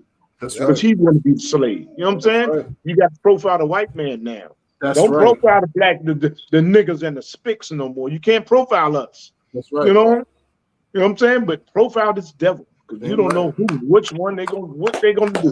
Well said, no, damn right. Damn right. Officer Ba'a said that Dylan Arrington, he said that's the Brat'S sperm donor. Damn right. You really are what your father is. Yep. So you know, if that's what they're giving birth to, then like you said, Ba'a, like you said, Kowal, that probably is the sperm donor. How do they know? Yep. Right. They don't know. They don't know. They don't care. Give me a damn serial. You don't know nothing. You know what I'm saying? Exactly. Salaki, if I could also, Woken Israelite 777, Shalom, Yahabashim. What's good, brother? I see you said a smart move. They be trying to set people up down there in the 252 area, Rocky Mount, Wilson, North Carolina. We got a school not too far from there, brother. Have you been attending classes down there in the Goldsboro area? I think that's pretty close. Am I right, Yarma? Yeah, that's right down the road. God, that's right down the road, brother. If you have not been attending classes in the I.S.U.P.K, you definitely should get to the school, man. You know what I'm saying? They're doing some heavy work out there. You know what I'm saying? We'd love to have you in the class. If you need the address, what's that address, Yarmak? 522 Free Gospel Road in Snow Hill, North Carolina, right outside Goldsboro. Right, 522 Free Gospel Road in Snow Hill. You know what I'm saying? Classes what Monday through Friday, right? Monday through Friday, 7 That's to 9. Right. 7 to 9. All right. Get in touch with them brothers, man. Obviously, Yarmak is over that zone. You know what I'm saying? So if you need some information, we can get that to you. Okay. You can contact us. Also, you can contact if anybody wants to contact us, you can contact us, at our email, right? Which is chainbreakerspodcast@gmail.com. You know what I'm saying? If you have any questions, any suggestions, or anything of that like, you know what I'm saying, just contact us, get with us, man. Also, you know what I'm saying? Talk to us, man. We here. We all on Facebook. Captain Yagarwap, Kowal, myself, obviously, we all on Facebook. So you can get with us on there as well. Different platforms. And we got the Chain Breakers Instagram. How could I forget? The Chain Breakers Podcast Instagram up and running. You know what I'm saying? So you can contact us on there as well. Send us a direct message on there as well if you need to get in contact with us, man. So again, great show so far, man. We doing it up, man. Excellent points from all of the Akim and the Ottawa. You know what I'm saying? So we're gonna get into the last little piece for today, man. It's kind of two things somewhat combined, if I could. Well, actually, so I did have another. Don't want to go with the. Let's see if we can touch on this real quick. We can touch on this real quick. Okay, so I was actually speaking on with the brother who was speaking about him being down there in Wilson. I got you, but I'm close to Greensboro. Okay, we got brothers in Greensboro. Officer Lahab is in Greensboro. So where do y'all have classes in Durham? Slakia Yarma? I think he got a war down there too. Oh yeah, Officer Kiata War is also in Greensboro as well. We have brothers in Greensboro. A lot of times they have a school that's close to Charlotte in Kannapolis, but we also do have a school in Durham. The address is 2534 South Roxborough Street. All right, that's in Durham. 2534 South Roxborough Street. Same thing. We have classes there Monday through Friday. We also have Sabbath service every Saturday at 9 a.m. All right. So whichever school is closest to you, you know what I'm saying, you should definitely come to class for sure. So the water for letting us know. Hey, Salah, you might want to put that address up there so you can screenshot it, put it in the chat or something. Say less. Hold up, let me type it up. You know I type slow, but it's all right. I got you. Hold up. 534 South Roxborough.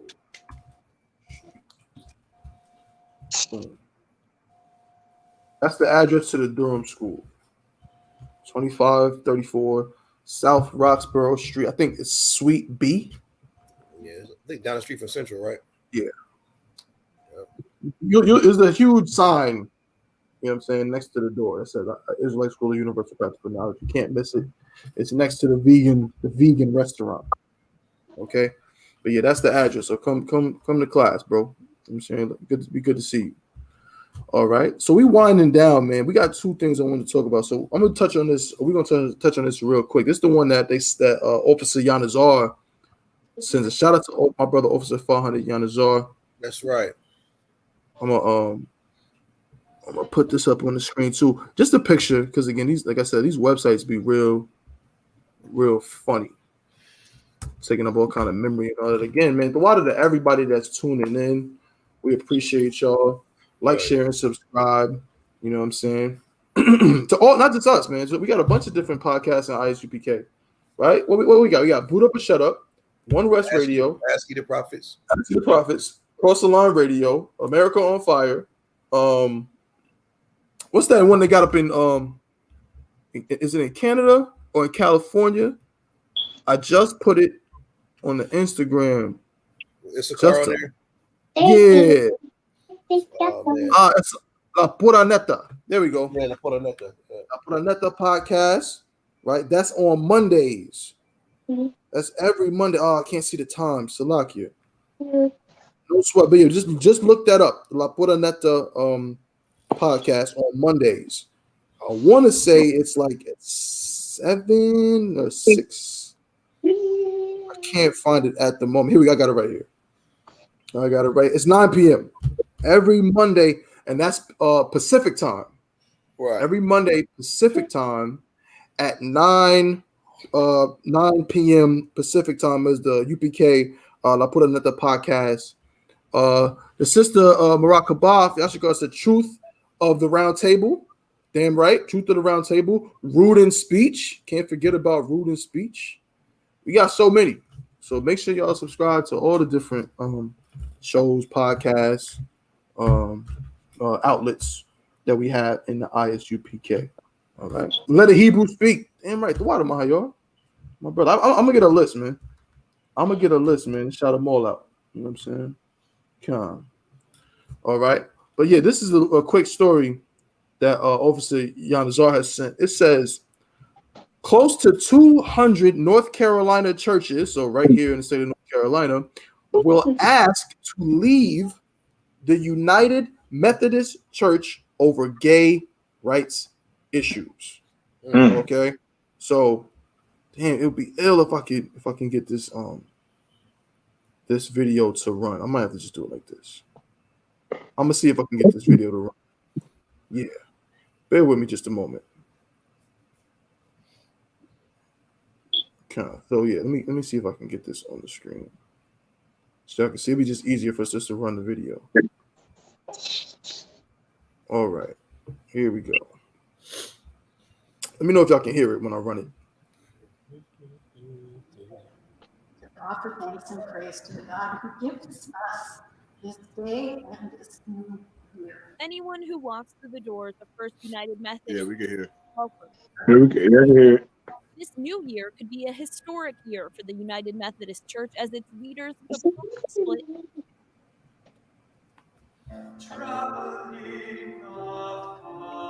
Well, the possibility of a split doesn't come as a surprise to Pastor Tina Lang. We really are a divided church, and that the issue of including LGBTQ folks is such a spiritually rich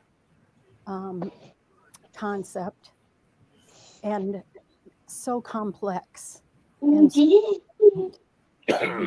the division between perspectives just seems to get deeper and wider. She says there are mixed emotions on changing history. The thought of a split is disappointing, I think, for everyone who has been part of the Methodist movement over generations and generations. But it's also a change that Lang says needs to happen.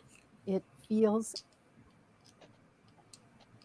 sad that we haven't figured out a way to be better and to be and generations. But it's also a change that Lang says needs to happen.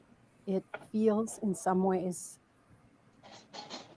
is sad that we haven't figured out a way to be better and to be unified. But I'm relieved that we'll at least have some options according to our denomination to do what this church has done for a long time, and that is to fully welcome all people. And Lang says she doesn't see a possible split changing that. This congregation will remain strong. This congregation will continue to be an important witness in the community in a variety of ways. And I believe this congregation will continue to be a witness to full inclusion of all people, no matter what happens with the general church. Well, damn. There you have it. So the church is split about 192 churches in North Carolina. And 69 of them are from the Piedmont Triad, if I'm not mistaken. I think I think that's what they call the triangle. Is it the Piedmont Triad? I think it's Piedmont area, yeah. The Piedmont region. Are trying to leave this particular, I guess, collection of Methodist churches because they find the teachings of that particular, umbrella of Methodist churches to be unacceptable. And those teachings, of course, are teachings on LGBTQ, the acceptance. It's a cat. Okay, so it says in a letter dated Wednesday that he sent the church name is Carter. I'm not sure who is Carter. I think he's one of the heads of one of these churches. If I can get his full name, I don't see it here. It's up here somewhere. No sweat, but yeah, this cat is the bishop, Bishop Carter. Cited same-sex marriages and ordinations of LGBTQ plus clergy as an irreconcilable difference among us. It is important to note that the conference has never and will not force any church to host a wedding they do not wish to host, nor will we send an LGBTQ plus pastor to a local church which is not receptive to them, he wrote. But they filed paperwork to leave the denomination, and it's spread across 8 districts in the conference. There are 13 churches in the northern Piedmont district, which includes Guilford and Rockingham counties. And there are 15 from Randolph, Davidson, and Montgomery counties among 37 in the Uwharrie district. But the biggest impact is in the Yadkin Valley district, in which 41 congregations from Forsyth, Davies, Stokes, Surrey, and Yadkin counties have asked to leave. Yeah. So I'm gonna ask if I could. Good. I'm gonna start with you, Officer Kowal, bro, because you know you and Yarmak. I'm gonna start with you and Yarmak, but if I could, Cap, if you don't mind.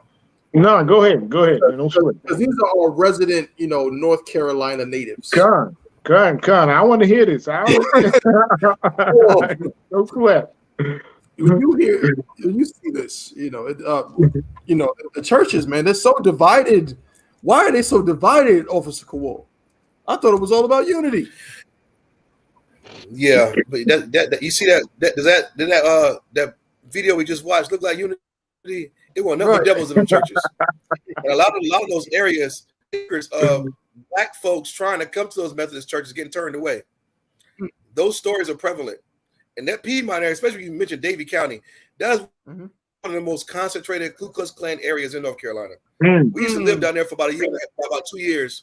After my parents split up, my mom went down there for a little bit near Winston-Salem, Davie County area right there. And she used to work at this nursing home. And this lady said, "Now listen, Miss Williams, I know you got 4 black boys, but I'm going to tell you right now, I like you. My husband's a grand wizard. And don't let them boys be outside too late at night. And I'm just telling you that because you work for us. I know y'all from the Army base, a couple hours, 3 hours away. This not that, honey." And she told my mama straight up to not let us be outside certain parts of Davie County at night. And these are Methodists. They had a huge Methodist presence. But the Klan runs that area. And also, too, they're against that gay stuff. They don't like it. So you got a bunch of Christian Klansmen in there. And then you got these LGBT folk coming in there. They're divided amongst each other. Christian church is always divided. You got the white church, you got the black church. Then you got the Methodist church, which is all white. You dare bring your black behind in there smelling like cocoa butter on Sunday. They're going to tell you, hell no. Get out. So these are highly concentrated racist areas of North Carolina. Whenever you hear Piedmont area, to understand, a lot of Native American Indians ran off those areas anyway. You understand what I'm saying? It's the eastern part of, the states. And like I said, a lot of rich, wealthy white folks that like the beach, like that scenery, they run things there. But they're so divided when it comes to what they stand on. It ain't no different from the Baptist church. The Seventh-day Adventist church, the Baptist church, the Methodist church, all these Protestant churches are having the same issue where do they accept the gays or not? And because you have this constant back and forth in there, these churches are shut down because people are saying, you know what, I'm not going to go to church at all, which is good. Because why would there be any kickback? Because what we're doing, you understand, we're coming up against these principalities and shutting them down. But within these white churches, they can't even agree on, can I be gay and accept this or not? Those Ku Klux Klan are like, I don't want you breathing the same air as me, boy. They don't like that stuff out there. They don't like that. And you see that in the woman, and then not to mention the women's ordination, which is another big thing. They had a woman up there preaching over men. And a lot of Southern Methodists hate that too. So not only you got to address her as he, she, him, or non-binary, but you're going to preach over me, man. Them clans are going to burn that church down. And that's what it is. It's a dirty-foot country, Huckleberry Friend white folks each other. They can't agree on whatever the hell they believe in. It's complete division, and that's just the strongholds being torn down right before our eyes. Before you know it, there won't be no goddamn Methodist church. Not you. That's right. Damn right. Well said. Well said. Well, again, love the insight. Because I be hearing about these little counties, and I'm like, what the hell is that? What is a Davie County? You know what I'm saying? But it doesn't surprise me at all that these places are strongholds.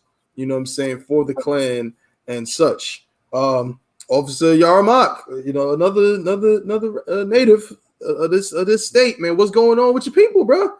Why they can't get it together? Salaki. I know not really your people. I'm about to say, my people.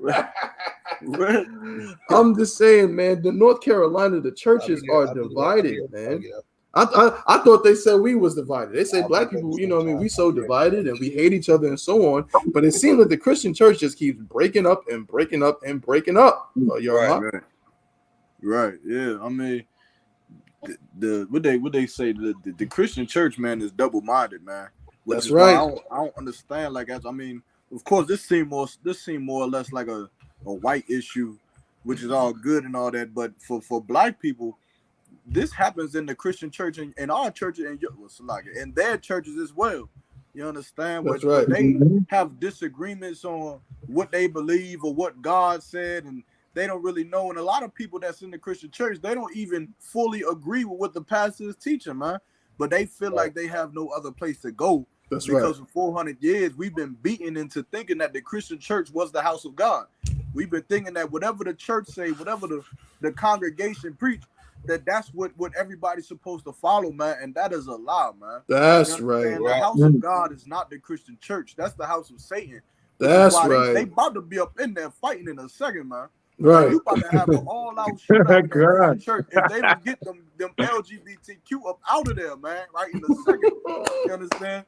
Them Ku Klux Klan about to put them hoods on that Sunday, man. Early morning. That's right. They gonna go in there guns blazing. You understand? Getting them up out of there, man. And look, and when they come down to it, they would, not to say that they right to do that, but they right to feel some type of way against LGBTQ, man. Right. Because God is against LGBTQ, man. That's right. And you shouldn't want that nowhere near you. Understand? Because it's disgusting. It's a disgusting lifestyle. It's a confused lifestyle. And to try to appropriate and to try to accept it, man, it's like signing your own death ticket for your children, man. That's right. You got them girls, you got them little boys going up in that church talking about some LGBTQ, man. Man, to hell with all that. That's right. That's unnatural, man. That's like right. the scriptures say, it's unnatural, man. It's a vile affection that we giving ourselves up to, man. You understand? And again, like I say, I know a lot of, the LGBTQ, that's a touchy topic because everyone thinks that life is all about love and love. But at some point, man, you gotta be practical. At some point, you gotta be realistic, man. If tomorrow, if everybody on the face of the planet Earth tomorrow decided, you know what, we gonna all change to an alternative lifestyle, and we gonna follow LGBTQ, and women gonna be with women, and men gonna be with men. Mm-hmm. What would that mean for the human race in its totality? Right. There's only one answer. That means the extinction of the human race. That's right. You understand? Exactly. So how could you ever co-sign to something that, like, if it like this is like smoking crack? Like somebody that's like a crackhead coming into the church saying, "Well, crack is good, man. This is an alternative lifestyle." But what happens if everyone smokes crack? Right. You don't want that, do you? Of course not, because you need banks to run. That's you need businesses to operate. That's you need schools to operate. You need education to be furthered. So everyone can't be a crackhead. Well, look, man, everyone can't be gay. That's right.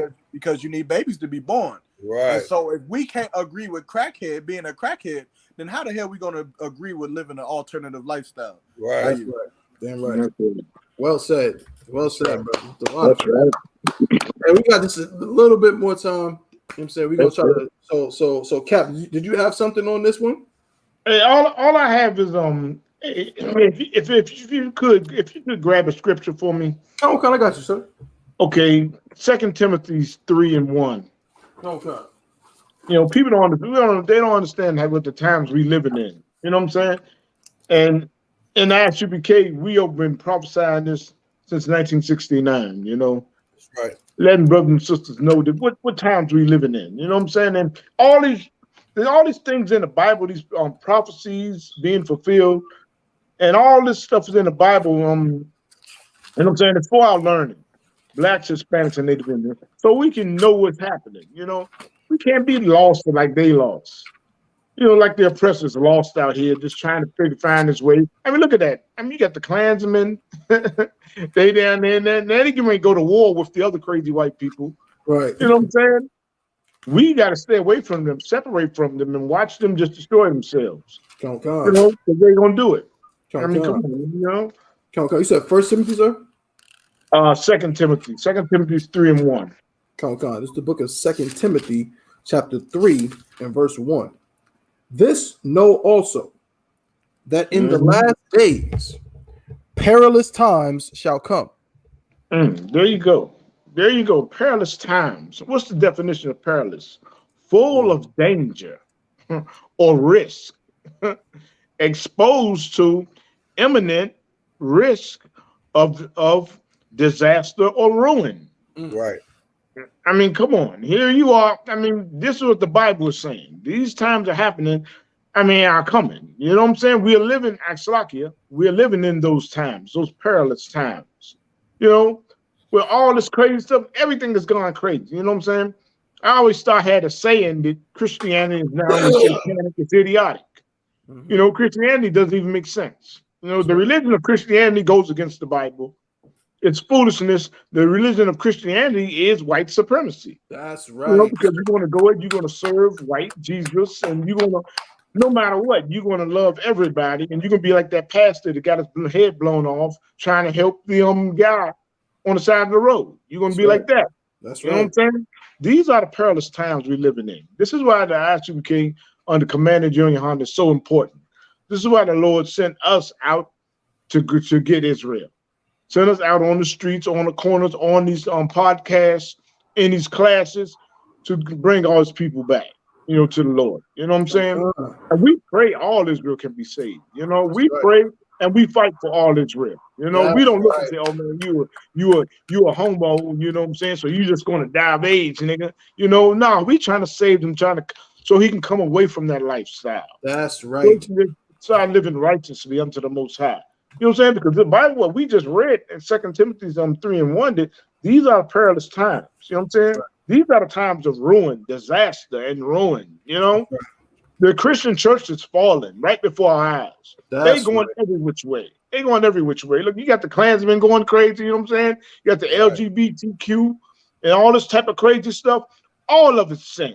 That's right. You know what I'm saying? All of the sin. We just got to get our people away from it. We got to get the blacks, Hispanics, and Native Indians. We got to screw your head on right. You know what I'm saying? We got to, you know what I'm saying? We got to break the chains of your brain to help you keep thinking of that Christianity is going to save you. That's or right. Money is going to save. Money is not going to save Israel. Israel has money. Blacks, Hispanics, Native Indians, we have money. We have money. I mean, look, I just look at the fights that Mayweather and them and all of them. We have money.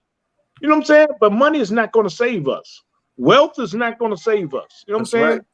Serving the Most High, that's going to save us. That's going to bring us back to the Most High. You know what I'm saying? Because we are living in those perilous times right now. All types of madness is going on right now. You know, and everything right when you think that everything is going smooth and everything's going to be well and it's going to be a nice rainbow and we're going to be living, you know, in peace and harmony. It's not going to happen. It's not going to happen. You know what I'm saying? Because it's prophesied in the Bible for Christ to come back and wreak havoc on this sinful nation. You know what I'm saying? And we are living in the sinful kingdom of America. You know what I'm saying? And it's going to be destroyed. So black man, Hispanic man, Indian man, come on. This thing, it's like a broken record. But we're going to play this broken record till we see the chariots. That's right. We're going to play this broken record. We're going to keep on saying, get into the truth. Don't be stupid. Wake up. You know what I'm saying? We're going to be like that until we see the chariots. You know what I'm saying? You know, with that, I yield, brother. Damn right. Well said, Cap. Right. Well said. Damn right. That's exactly what we're going to do in the I.S.U.P.K until the chariots comes. Let me get this right here. There we go. That's exactly what we're going to do. We over the time. I got it. We're not going to cover the story. I'm not going to read no article or nothing. Because again, we just don't have enough time. But there is one last thing I want everybody, if they could just comment on real quick. But let me see if I could just run this quick video real quick. Salakia. Let me see if I got it. Hold up. Nah, these commercials is in the way. Let's see. Hold up. Here we go. I'm gonna just run this. I don't know if y'all seen this video, man, but I'm gonna show y'all this, man. It's real serious. You know what I'm saying? Like the world we living in, man. It's bugged out. But check it out. I just have this news for y'all. Wicked old witch had lost his day.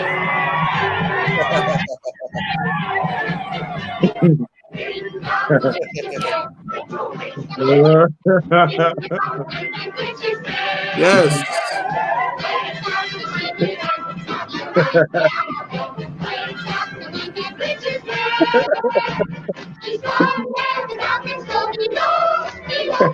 That's right, ladies and gentlemen. Ding dong, the wicked witch is dead. That's right. Dead as a doorknob. That's right. Dust. All right. Yep. Carolyn Bryant. Oh, yes. Carolyn Bryant, the woman at the center of the murder of Emmett Till, has given up the ghost. Yep. She has given up the ghost from cancer at the tender age of 88 years old. Again, there's so much to be said about this, and I want to get again. We're not going to take too much time. I'm not going to read no article, and I'm just going to put this disgusting piece of. Look at this monstrosity. Evil little bitch. Evil, right? And 88, and you know what's crazy about that? I think about it. My grandmother, who I just spoke to on the phone, is in her 80s. Right. Like this was y'all again. Y'all think this was a long? It wasn't a long time ago. No. It was not a long time ago at all that this wicked. She literally looks like the Wicked Witch. Yeah, she does. She absolutely looks like her, and she's now dead. It wasn't a long time that she got that young brother murdered. All right. So of course, Cap, I'll go to you first. So whatever y'all want to say about this evil, disgusting piece of garbage, now is the time. Please, Cap, let us know what's up. She's dead now. I mean, yeah. I mean, it's about time, and it's, you know what I'm saying. And she lived 88 years. She lived a long time, you know. Emmett Till died. What was it? 15, 14? He was 14. 14. And this devil lived 88 years. You know what I'm saying? So, like we always say, I'm not gonna take too much time. Like we always say, if a brother or sister died, you know, we always say, may he rise again. You know what I'm saying? Right. So, like I posted on Facebook, may she rise again to be my slave. May she rise again just to be my slave. You know what I'm saying? So I can get shit like that devil on that picture with the little kids. He's resting his feet on a little kid's belly. You know what I'm saying? Maybe I can just sit in a chair and grab this devil right here and rest my feet on her head. Right. And I sit there and rest my feet on her head. And every now and then just take the back of my foot and just cram it around the back of her neck. Yeah. Be still. Be still. Be still. You know? Something like that. You know what I'm saying? So make she rise again and be my slave. That's right. That's right. Cool. Oh man, I can't say it no better. Cap, I was thinking the same thing. You know what I'm saying? Slavery is coming for her, and she died of cancer. And I know, living with that cancer was probably painful. 80-something years old. You know, Lord ain't just because you think you're getting away with it, you're not getting away with what you did. You're not gonna get away from it at all. You know what I'm saying? So who gives a damn? You know, screw her, her brothers, her brother-in-law, whoever it was that committed that heinous crime. All of them die horrible deaths, and if they get reincarnated, you know what I'm saying? We're gonna deal with them. We're gonna deal with them. Put them to work till their back give out. That's right. That's it. Well said, brother. That's it. Well said. Y'all, what you got to say to this witch? Hey man, she got off easy, man. I say she got off a little too easy, man. But you know, that whole story with her, because a lot of people didn't even know that she was alive, let alone living right here in North Carolina, man. Right. And that racism that was bred in her, man, is bred into her children. You think that it ain't bred into them because you say times have changed. Times ain't changed, man. That woman is still alive. She ain't dead. She right here in Raleigh, North Carolina. She right here in Oklahoma. She right here in Fayetteville. She right there in Durham. She right there at the supermarket that you shop at, man. That's the same woman. You understand? Her spirit is alive in this place, man. And she got the spirit of Satan, man. The spirit of the devil is in her and her counterparts, man. So y'all gotta be careful. You Black, Hispanic, and Native Indians, man. You cannot love white women. You cannot love white women and love Emmett Till at the same time. That's right. You can't do it. You understand? You can't love black men and love white men at the same time. You can't do it. These are our enemies, man. These are not our friends. These are not our saviors, man. These are the people we need to be saved for, man. And for the life of me, I'll never forget Emmett Till, man. I'll never forget that picture of how that young boy looked, man. laying inside that casket, the tears that his mother cried, man. That's having right. to probably lay to rest her 14-year-old boy, man, for something he didn't even do. And you think That's that I'm right. gonna give my love to white people? No. I filled my heart with hate for them, man. That's because right. I love that brother too much. That's right. I ain't got no more space in my heart for love after the atrocities that they committed against my people, man. You understand? And black people, that's the spirit, man. That's the spirit we gotta have, so that all people don't have to live in this just nightmare no more, man. Being just mutilated, man, and pillaged and murdered by these people, man, because they nothing but devils, man. That's and I don't care. They could put however much makeup they want to put on, man. She's still the wicked witch, man. That's She right. gonna get what she deserved, man. Word up. Right. And I'm right. At that. Well said, brother. Well said. Another great episode of the Chain Breakers podcast. Right. I just got one thing to say. My brother, Officer Brat'S, said this, and it was heavy. He said, "It's a Salakia cat, but I pray Emmett Till comes in the truth, and she is his slave." And that to me is right on point. That's right on point. I'm gonna say two things. Two things before we go. And the Most High is just, so that will happen. Yeah, that's right. That's justice. That's real justice, right? We went to camp 2 weeks ago, and we got a boot kiss. Shout out to Officer 5000 YAHANNA, the boot kiss. I mean, it's like he's like a boot kiss genius. I don't know how he does it, but every time he does it, it works. We got a boot kiss, and there was a brother there. The brother, obviously was having some issues. He might have been on drugs or whatever. And the devil got on his knees, and the brother also got on his knees next to the devil. And of course, obviously, YAHANNA had to tell the brother. We had to tell the brother, like, no, get up. Get up. Right. Because we said, you've been on your knees too long. You done been on your knees. It's his turn. It's his turn to get on his knees. And when I look at this ugly witch here, and now that she's, giving up the ghost, I say to myself that, Lord willing, one day, you will be, you brothers and sisters who are not in the school, when you go to that camp, or you walk past that camp in New York, Jersey, Philly, Houston, San Antonio, Goldsboro, Fayetteville, Charlotte, wherever we are, Cali, and you see a white woman, we just went viral with it, right, Kowal? That's right. 4 million views on Twitter. We got 4 million views because some stupid Negroes looking at us like we funny or what's wrong with us? Oh my God, this is so ridiculous. But when you look at that white woman get on her knees and kiss the boots of these priests and prophets, you think about Emmett Till. That's right. You think about the fact that Emmett Till got lied on as a 14-year-old boy going on vacation, and any of my brothers know what it's like, man. Especially, I can identify with that. He was from Chicago, and his mother shipped him down south to go visit his southern cousins. And we know what that's like. I know what that's like to go on a trip down south, and you got a bunch of cousins that you never met before, and you in a new town, and you kind of feeling yourself, you from the city. And he went down there, and whatever happened, this lady lied on him, and he got murdered, man. And so when you see these brothers getting these boot kisses from these white women, this is what we're getting the boot kiss from. Right. This is why we get the boot kiss, because Emmett Till never got justice. Emmett Till never got to stand over this disgusting devil and say, what you did to me was wrong, and you are the devil the Bible speaks of. That's right. And that's why the I.S.U.P.K under Commander General YAHANNA is going to do it every single week, every day of the week. And I pray, just like Officer Brat'S and my brothers, I pray that when the time comes and the kingdom comes, I'm going to see a brother that treats one particular devil just real nasty. Like, damn, why he treat Miss So-and-so so bad? Mm-hmm. And in my mind, Lord willing, I hope the Lord gives me the insight to know, that's Emmett Till, and that's Carolyn Bryant.